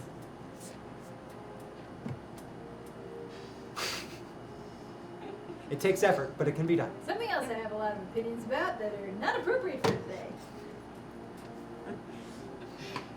Hey, so many topics have been brought up that someone would write an editorial about. Oh, very much so. Yeah. But isn't that like one of the the very natures of the gaming genres that can cover so many social aspects, you know? Like somebody brought up the segregation with Pathfinder, the rules tournament. I used segregation as a massive plot point for a campaign ages and ages ago, and like they were trying to like, basically they're trying to apply modern principles of acceptance and democracy to a medieval like Roman-esque world, and like trying to change it over, and it was an intense situation for them to be in. I don't recommend it for everybody's house game. I mean, some people are so affected by some of these topics that you have to be really careful at the gaming table. That's why session 0 is so important. Figure things out, figure out your baseline. Ahead of time, right? Because you don't want to be 4 sessions in and then stumble into somebody's line. Yeah. Accidentally. Because that puts them in a bad spot, it puts you in a bad spot, it kills the fun, and it probably kills the game. And that's just a lot of casualties for an accident. Yep. You know? I think it's really important to set that baseline out going into the game, especially if you have anything that could even be remotely considered difficult for people to deal with at all. Like, I make sure I brief people going into my games. You know, my violence gets really graphic. I'm going to explain to you what happens because this is how it is. Yeah. And if this isn't something, maybe you're a person who doesn't watch those kind of movies, we should know that ahead of time. So I know. I don't want to have you sit at the table suddenly horribly uncomfortable because I'm graphically describing the broken arm that's going on or something. That is not fun for you. Yeah. And the same token with all your players, some of them might describe some of their actions or do actions that push boundaries and limits that you won't be comfortable with. And I mean, just outside of that, just for the structure of building the game itself, you know, what do people want from a game? You know, like we talked about back in the beginning of this conversation. You know, if you want a certain amount of realism, and then I need to know that ahead of time as a DM, because then I need to know those things so that I can incorporate them into the game. If you lost that example, so it can't have been that good. You know, but these things need to come out ahead of time, as well as party cohesiveness. This is something that I think a lot of tables struggle with in all games, is you're supposed to be a party of people who work together. Yep. Yeah. So don't be that guy who's like, I watch from the dark corner of the inn with my hood pulled down over my eyes. Like fucking Strider. Like, you ain't cool, okay?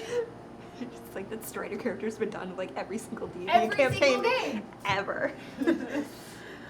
But yeah, like going into it, you got to know like what your other people are gonna do. Because if you're going in there with something wildly different from everyone else, you're gonna end up like messing up the game. Because you got to be able to match, like make it believable that these people would be able to coexist and actually get something done or coexist at all. I do think that, and a lot of people disagree with me on this, but I do think that sometimes that means you have to kind of hand wave some of your character preferences in order to work together as a group. Like, or find some middle ground there on it, you know? Yeah, and it can be a character thing later, but you know, I always disagree with you, and we always do what you want to do. Why do we always do what you want to do? Like, that can be a really important character. Good question, thing. Nick. You're either bad at communicating or unwilling to do the effort during session 0. I kick them out. Which is probably not the best course of action because I have like 4 friends. And there's 5 players at my table, so they can bicker it out. I don't really have much of an answer for you on this one, AK, because my players at the table are, you know, aside from the shows that I do here, like for private games, are heavily vetted and screened. I don't just I might sit down at somebody else's table, but as far as my table goes, no, I don't just let people into my game ahead of time because I have very certain expectations and I play my game a certain way and I'm not going to modify it for people, but they need to know going in that that's what they're going into. This is what you're going to get into. It's not going to change. That's fair. And it's like the consequences for somebody who doesn't communicate or who doesn't communicate well in a game that is about talking is that it kills the game. And if, you know, in order to avoid that, I have to hurt some feelings, then I'm going to hurt some feelings because, you know, better one than the whole group. Yeah, Pathfinder's my primary hobby. It is most of what I do in my free time, and I'm not going to sacrifice that because you wanted to play a game a certain way. If you want to play a game a certain way, you run it. Mm-hmm. You know, or you find a DM who's willing to run it. But I'm also not They're going out to there. sacrifice my fun as well. Yeah. I like running games. I like GMing games. But if you make it not fun for me, I'm not going to do that. So it's just not, it's not a fair trade. And for everyone else, party dynamic is a big deal. Yeah. Like you're saying, these people are supposed to be a team. Now, a lot of, sadly, because of, cultural reasons and other stuff, maybe less prevalent now, but at least when I was younger, people who were into the gaming community weren't necessarily into team sports or things like that, where they got to, say, have an actual team dynamic on a regular basis, I mean, Stranger Things does a great little example. There's this small group of the kids that are one clique together, but I personally feel like that was a rarity, that in most cases it was just one or two of us in any given town, and here or there are scattered, and this didn't really happen. So a lot of, I feel like, players at the RPG table don't have a thorough enough understanding of what a real team bond is like, and what it's really like to face death with people, and to overcome ridiculous challenges with people. It creates special and very, very unique bonds that supersede all kinds of differences. Yeah. And that's one thing, like, we've already established I'm a terrible DM. No, we But- have not. Oh. You are a self-proclaimed terrible. That does not mean anything. Well, okay. I do not get as much enjoyment out of being a DM because of how I want to go about it is not necessarily as fun for everyone else trying to play with me. So I prefer being a player and doing that. And as a player, I feel like you might get shoved in with a bunch of people just because, you're the people that decided to get together and do Yeah, it. it's the DM's table, so when you're on the player side, you have a lot less control over Yeah. who's going to be there. But it's also like you gotta, as a player, come to it with an open mind. I think I'm a hack. They put me on shows. But I think I'm excellent. but as a player, you kind of have to go into it like with an open mind. Of you aren't going to be super best friends with everyone you're playing with, and instantly like shutting down is not the best way of going about it. Right. No. Like you got to be willing to maybe modify your character a little bit to fit Right. better with what's going on. Yeah, because and having a strong character and having strong preferences and goals as a character is not the same as Yeah. inflicting those goals and preferences on everybody else. Mhm. yeah. It's not a choice between being the leader of the party and being a wishy-washy nobody. There's a spectrum that a lot of people don't really dig deep into when they build their character. Instead they go, crimes against children, that's on my list of things I care a lot about, so now I'm going to be aggressive about this topic no matter what. Yeah. And that kind of thing, really, that's where our long arguments come from. That's where, table decisions that sort of suck the fun out of the game come from, because at a certain point everyone just gets so tired of arguing, and then they hide behind the shield of that's what my character would do.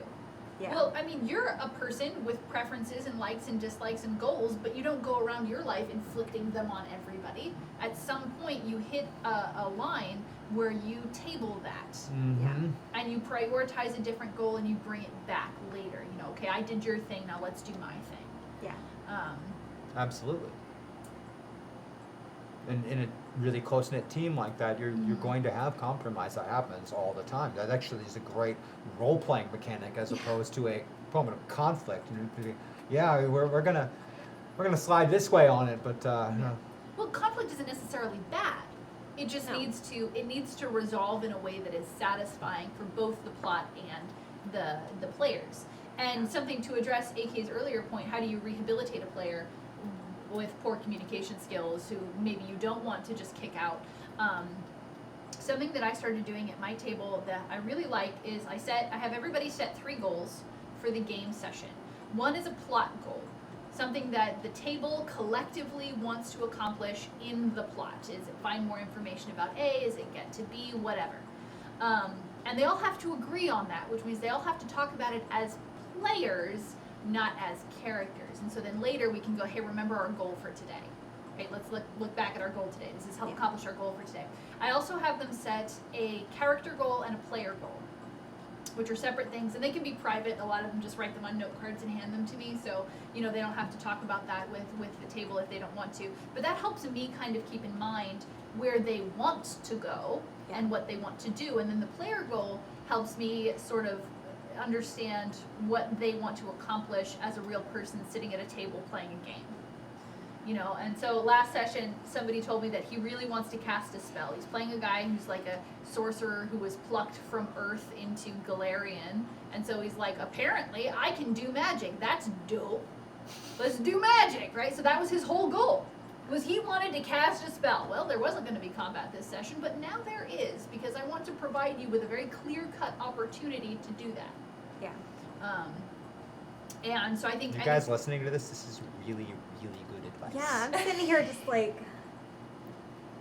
Really Sorry. good advice. Yeah. Keep going. No. This is really good this advice. is good. But yeah, I think setting those goals really helps focus people on what they want, and then it tells me, the GM, what they want, and so we can all sort of work together towards that. And sometimes they want conflicting things, and that's fine. It's a 4-hour game. We're gonna get to do lots of different stuff. Lots of things can As happen. long as the plot goal is a table goal that everybody agrees on, then we're all moving in the same direction, sort of generally.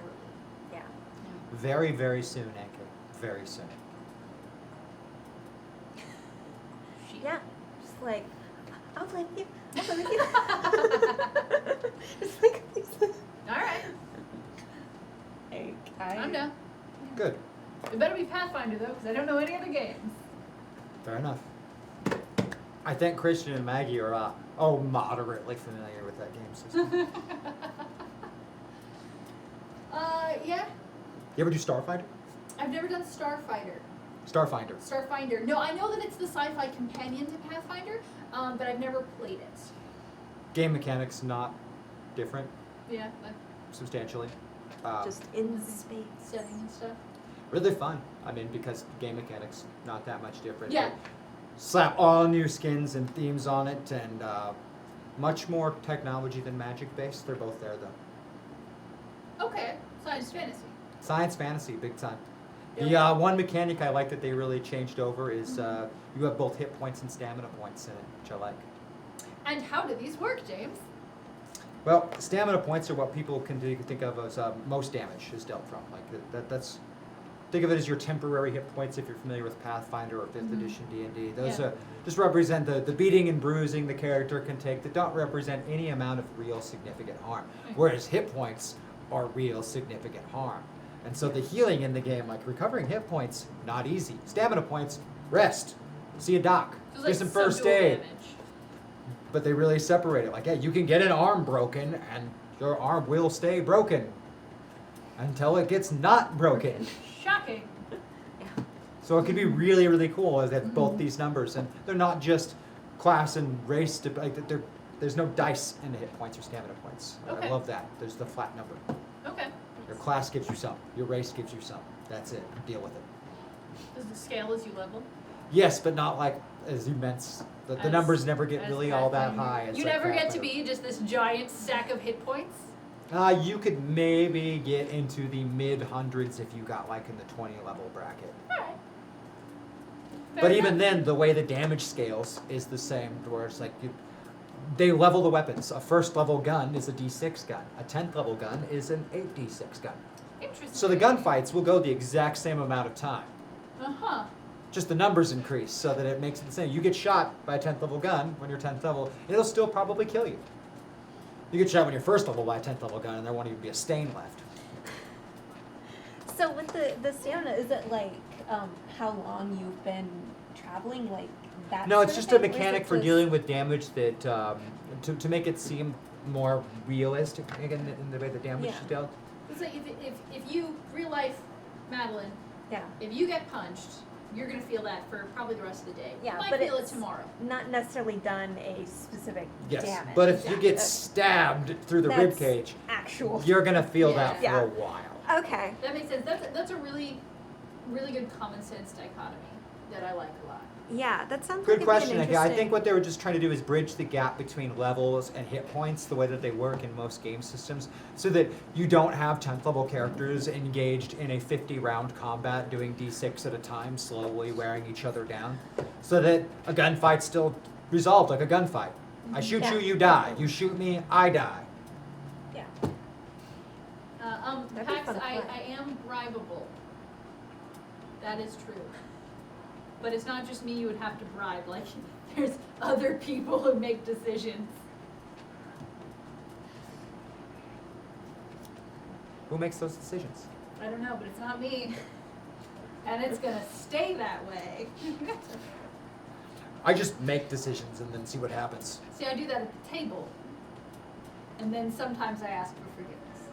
I do that Depends. every day of my life with just about everything. Just do.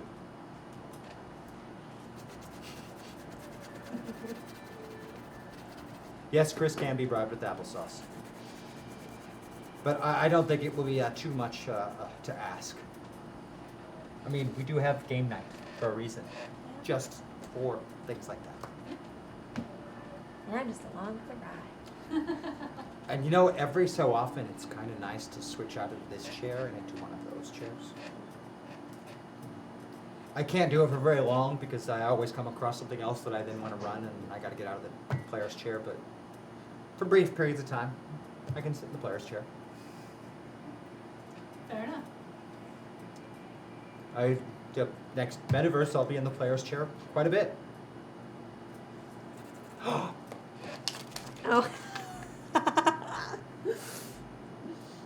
Uh-oh. We'll be looking for the sniper dot.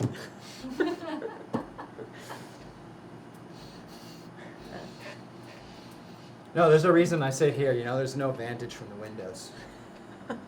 Yeah. It's like screwed. Besides, there's no good buildings within line of sight in that direction anyway.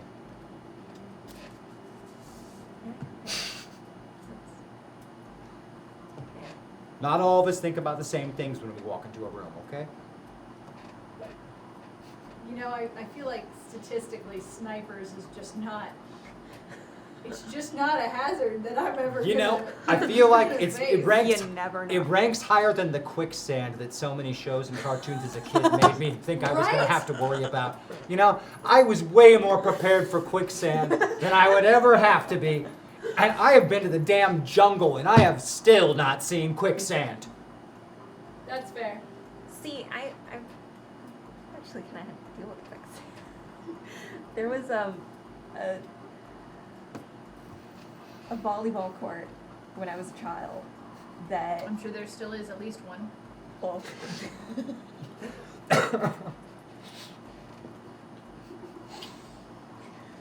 it was a neighborhood volleyball court and it Okay. was sand. Mm-hmm. But because it was Georgia and kind of swampland, the ground underneath the sand had shifted enough that sinkholes formed in this volleyball court, and we actually kind of did need to worry about quicksand. Okay. Real life experience with quicksand. Oh man, I remember Artificial quicksand. Is that what, Does wet that cement? count? Freshly poured Maybe concrete? just deliberately made because quicksand is just really fine sand with a certain amount of water in it. Yeah, and like Freshly poured concrete. Yeah. That would be slow sand. And I guess ours, like, it wasn't like actual quicksand, it was more like holes underneath sand. You know, I think from a practical perspective, there's Not just a lot that much different. difference. Yeah, I'm gonna go not a lot different. But yeah, I remember when they shut down the volleyball court because it just wasn't safe anymore. I want to know how many children it swallowed before they made that decision. I know someone like either severely sprained or broke an ankle. Yeah. Wonderful. But you survived. I The survived. quicksand of Quicksand. Georgia. Oh man. Perfect. Yeah. Huh. Fair enough. Yeah. Or it's like the sand where if you pump enough air through the bottom of a container of sand, you can make it act kind of like water, where things float and sink. And it's good fun. Fun. Silt. There was a whole D&D world that had that in it. Dark Sun, terrible place. Had a whole city made of that stuff. I just made her cringe. Yeah. That means you remember Dark Sun. I do remember Dark Sun. I didn't until right now. Thank you, James. This repressed For memory. GMs that really, really wanted their players to suffer. They had created a D&D world that was perpetually desert, 120 to 140 degrees. Mm-hmm. Yeah, it was a horrible, horrible, horrible place. So I grew up in a little town with exactly one D&D group in it. Exactly one. So it was either play in that group Or don't No. play. And they played Dark Sun. On one occasion, yes. There was Shadowrun, there was White Wolf, there's a bunch of stuff. Yeah, a lot of players really wanted to get into it when it came out because they read the first few pages of the Dark Sun rules, which you got to start at 3rd level instead of 1st level. Well, And the that sounds races really all look really appealing. tough, and then and then you get to the find point where, out by the way, water really matters in this game world, and you just died of thirst. See, that is just to sucker you in. Yeah, Yeah. it's horrifying. It's like, oh, you want to play level 3? Oh, you want it? Suffer. No, I'm not okay with that one. Yeah, I just felt it was a little bit cheap. It was in that time period when D&D was just cranking out game worlds, you know, Mystara and Planescape and all that. They even put out Birthright. Oh man, Birthright Never makes me. Birthright. Birthright was for people who wanted to play more Civilization than the role playing. Like your character in Birthright was a noble lord, and you had armies, and yeah, it was. Oh my god. It was that kind of a game, and yeah, not so hot. Yeah. But again, it was just at the time period, TSR, who was still running the show, which probably initials mean nothing to any Back of you. in the day. Yeah, just like TSR was sick. desperately reaching for any money they could get their hands on. Mm.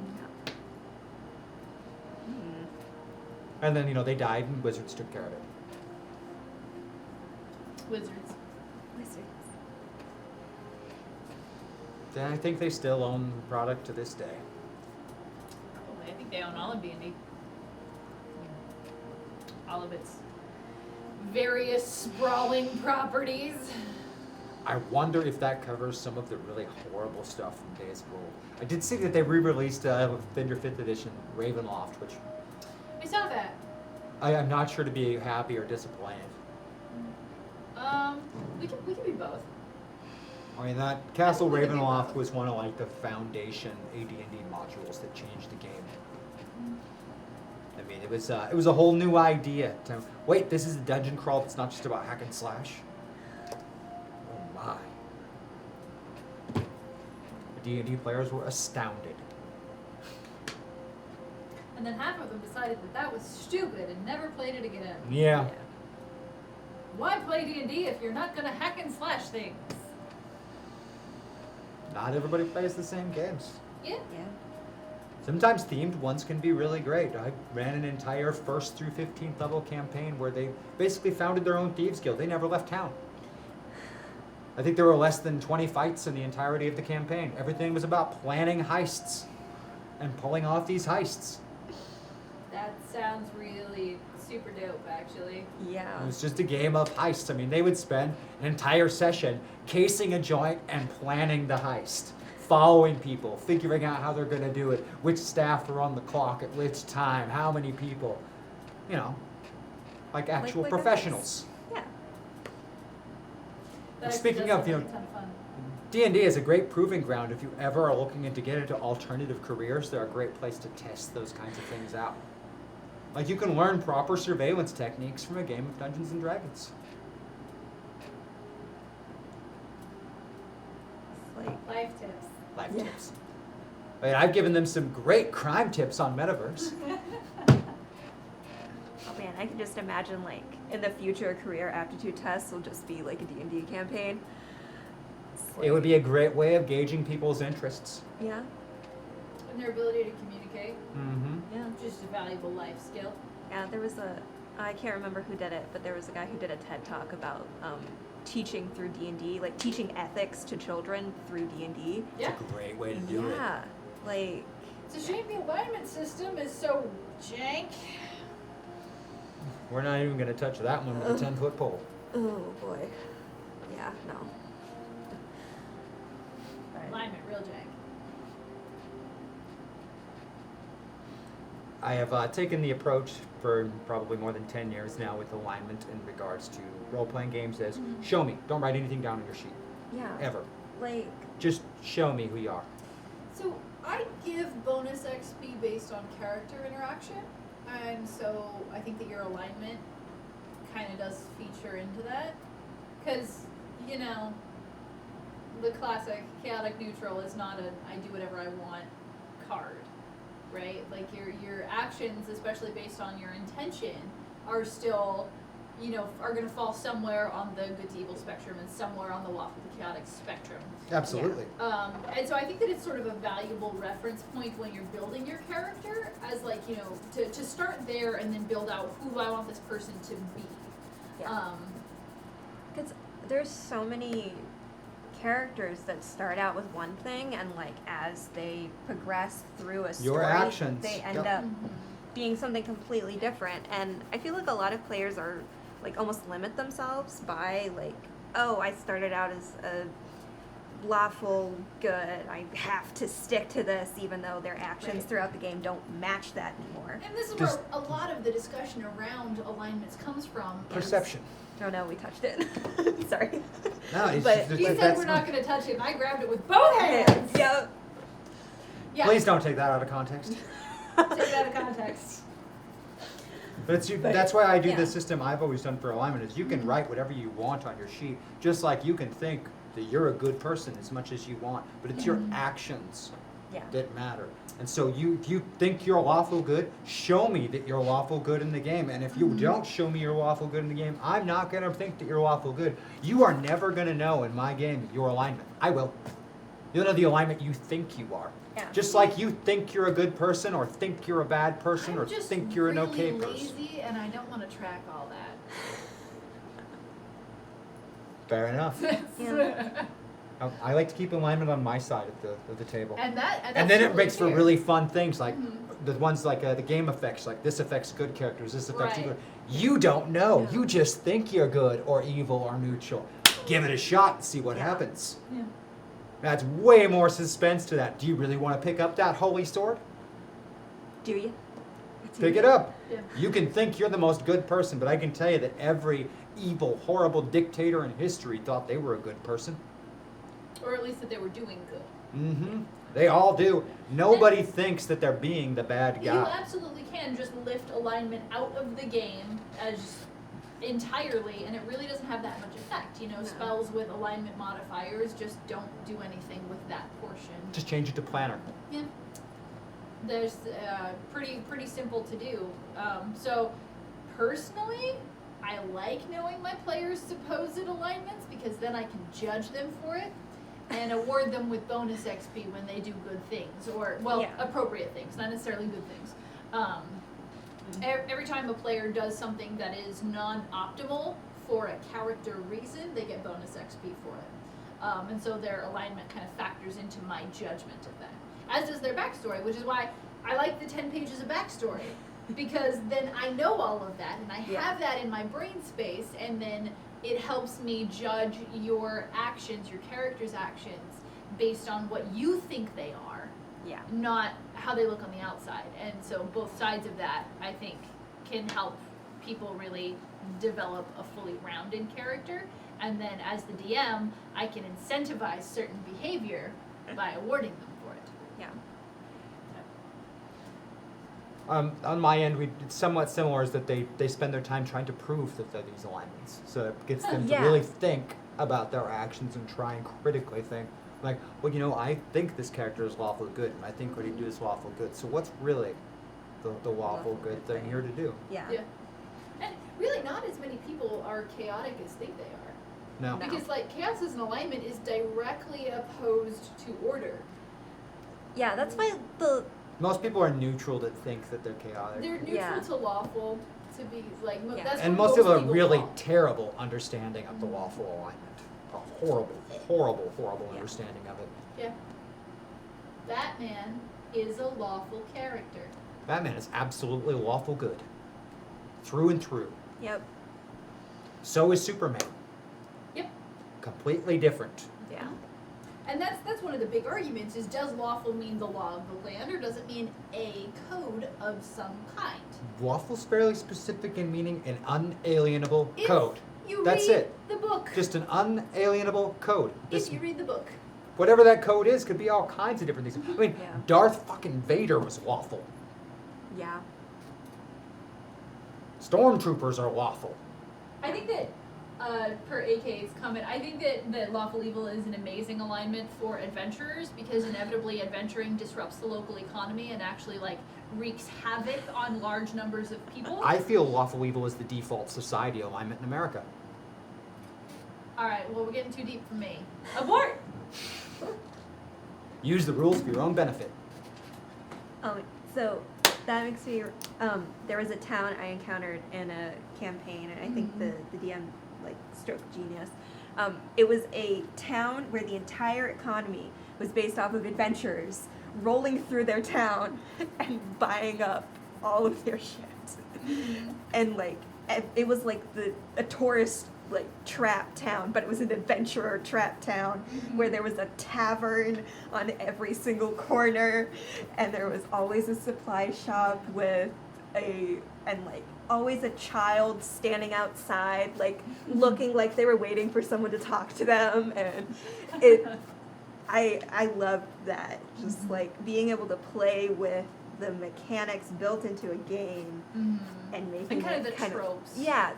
kind of like playing with the tropes and like being a tiny bit meta about it, but not like take you out of it kind of thing. Yeah. But, I ran a hook once that was you meet a dude in an inn, right? Yeah. And he has a treasure map, right? Well, the treasure map is a trick. All he does is give treasure maps to adventurers, whereupon they get ambushed by bandits. I played this one. Yeah. It's like, yeah. if you don't do it too often, they fall for it. All the time.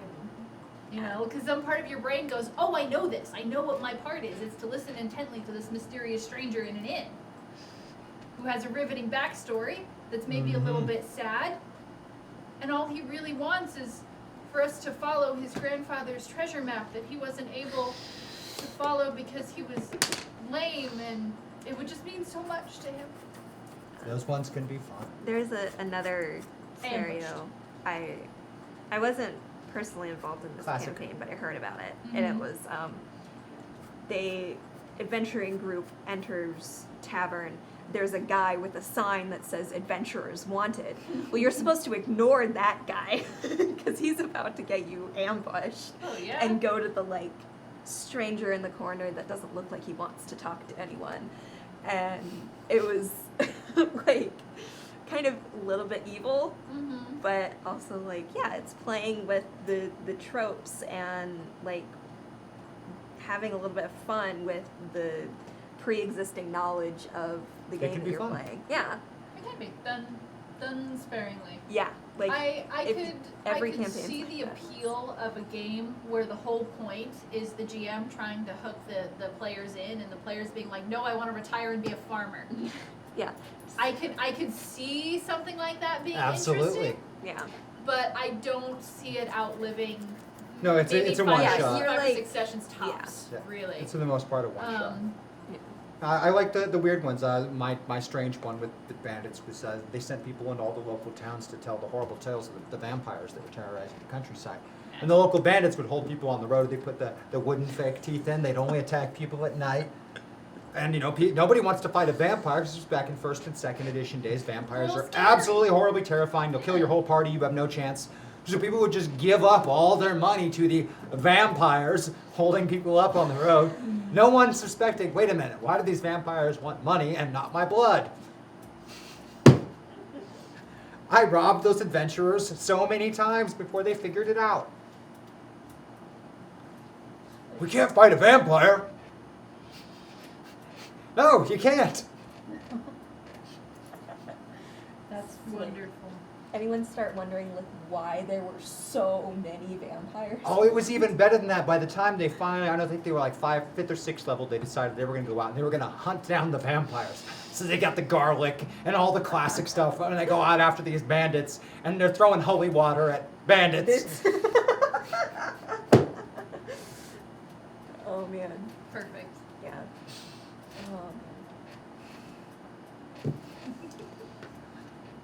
I'm a fan of playing the game dirty. It's fun. I think that an entire campaign built around misleading or betraying or screwing over your players would be too much, you know, as a player. Like, that just wouldn't be fun for me. But every once in a while. Oh no, see, I only include it as the side note. It's part of the campaign. Yeah. It isn't Right. the campaign. Right. But if you fall Yeah. prey to it, hey, that's on you, not me. Don't blame me because you're a sucker. And, you know, having charlatans and people like that in the world is part of the world.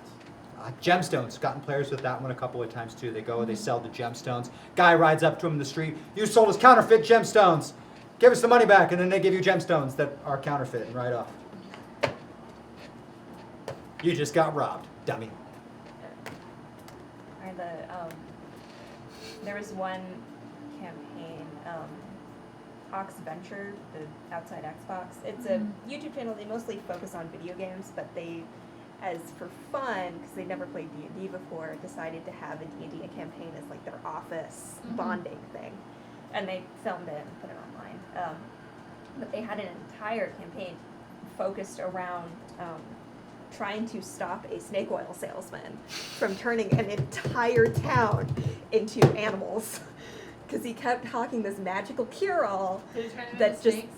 turned them into Snake oil salesman? mice, No. like a bunch of mice, and they Was were he a snake? hired by the mayor to They would have find been out The where. fact that they're mice, actually the snake, I like that. That's Yeah. hilarious. Tell me he turns into a snake by the end of it. No, he doesn't. Ah! Yeah. But Does It's he at alright, least it was have still a good. pet snake? It was still good. no, he didn't. It was. Well, who's gonna eat all the rats? But he was like counting on the mayor to hire people to figure out what was going on, like happening to all of the people, because nobody found out that they were turning into animals. They found that through the adventures, but the mayor actually hired the snake oil salesman to figure out what was happening to all of these people. And it's like, and it was the adventures like coming in and finding out that the mayor is a dummy, and snake oil salesman is actually like created this entire scheme of like making people disappear and being hired to figure out what made the people disappear. And yeah. Good classic adventures of that vein to read. Against the Cult of the Reptile God back in first edition. Okay. Well worth the read on it. The entire concept is based on that. And one of the more popular published adventures of the time, because it didn't involve going into a dungeon and hacking and slashing your way through.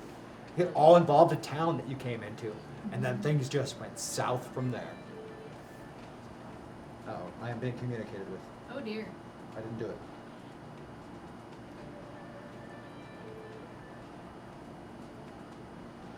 Oh, see, See, yeah, see, AK, if he turns into a snake, then he's a snake who sells oil, a snake oil salesman. If he doesn't turn into a snake, he's just a salesman who sells snake oil. And that's just not as much fun.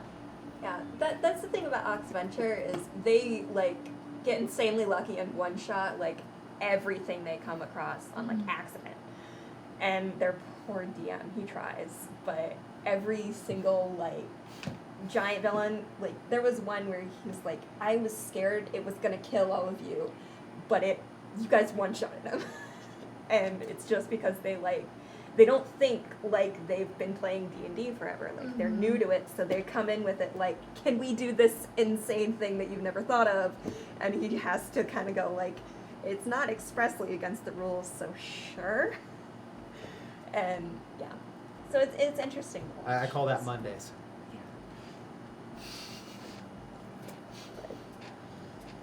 Yeah, so Ox Venture, it's an interesting Interesting. one. Yeah. I have not played a tremendous amount of games outside of the Dungeons and Dragons bracket. I've been kind of a snob about a lot of the tabletop games. I have a huge collection of their rule books that I've read through, and a lot of times I toss them to the side because it's just no. Also, I find playing with a group who are all learning the game is almost always a bad experience. Not fun. Yeah, and so that was my first experience with Savage Worlds.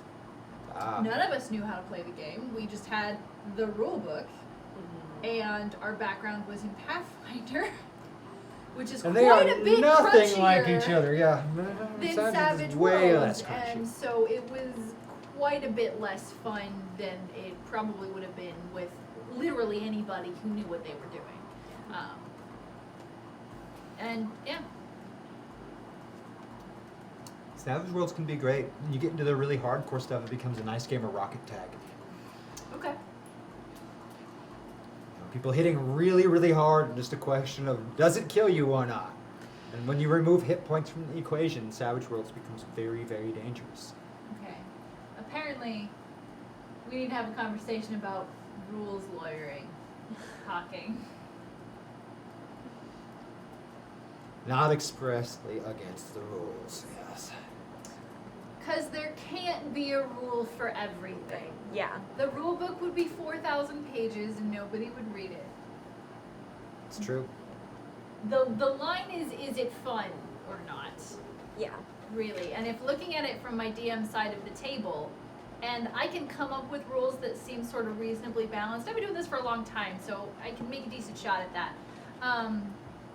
Then sure. It's not expressly against the rules, but these are the reasonable, normal limitations on that. If it is, pure rule of cool fun, and this isn't a pivotal story fight, do whatever, by all means. Because at the end of the day, for me, rule 0 is the most important rule. Is this fun? This is a game. It needs to be fun.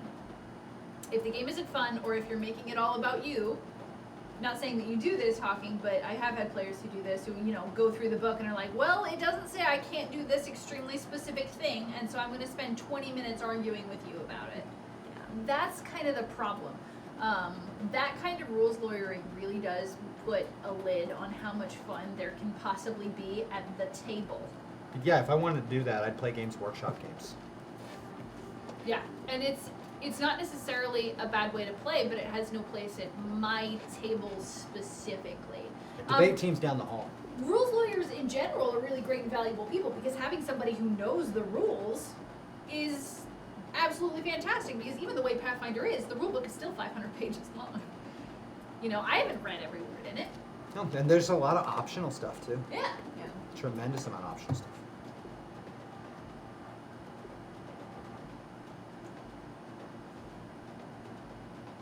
And then do it back 3 levels higher. That's actually a fair strategy that I might co-opt, because I think it's a good one. Okay, you can do this, now it's in the rule set, which means I can do this. Yep, Yeah. It's definitely a two-way street. Be careful about introducing new tactics to your GMs. They will use them against you. Yeah. Sometimes to get back at you. Yeah. Yep, second edition was notorious for that. The Unseen Servant spell was one of my favorite second edition. They changed it in the modern editions. You can only have one Unseen Servant, but man, back in second edition days, it was a cheap spell. Make yourself a nice wand of it. You get 100 of them guys. They're really great at carrying barrels of oil. I'm just gonna leave that one there. In your 200 feet of ship. 200 feet of ship's rope. Oh man. I'm Don't worry, Probably Talking. I'm flawed as a person in that if there is an opportunity to pontificate on something, then I will do that. That's not you, that's me.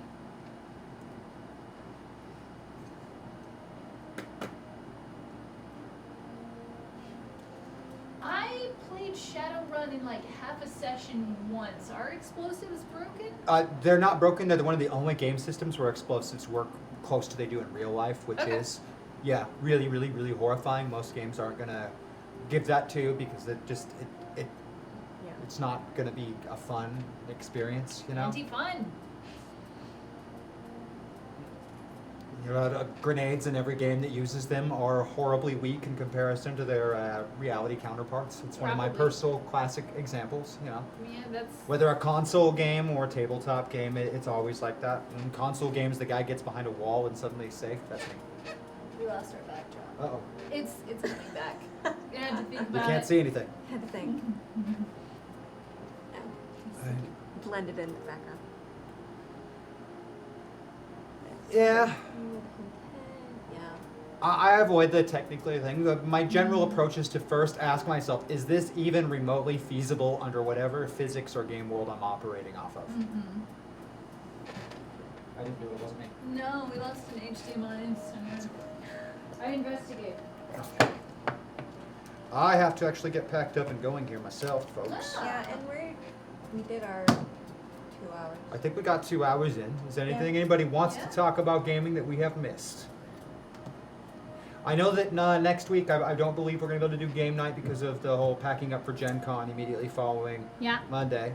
Yeah. Studio's gonna be gone. We could be here, but you won't see it. Yeah, we Yeah. won't have any cameras to show you anything, Mm-hmm. which is probably better for you that way. Yeah. Depending on how you feel about it. Oh, you can say you're talking at me, but I got to get back. I've got. Right. Well, it's I have been almost fun. an entire day off tomorrow. I'm not quite. Ooh. Excellent.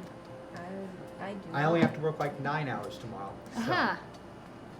Well, it's been fun. Yeah. Everybody who is here.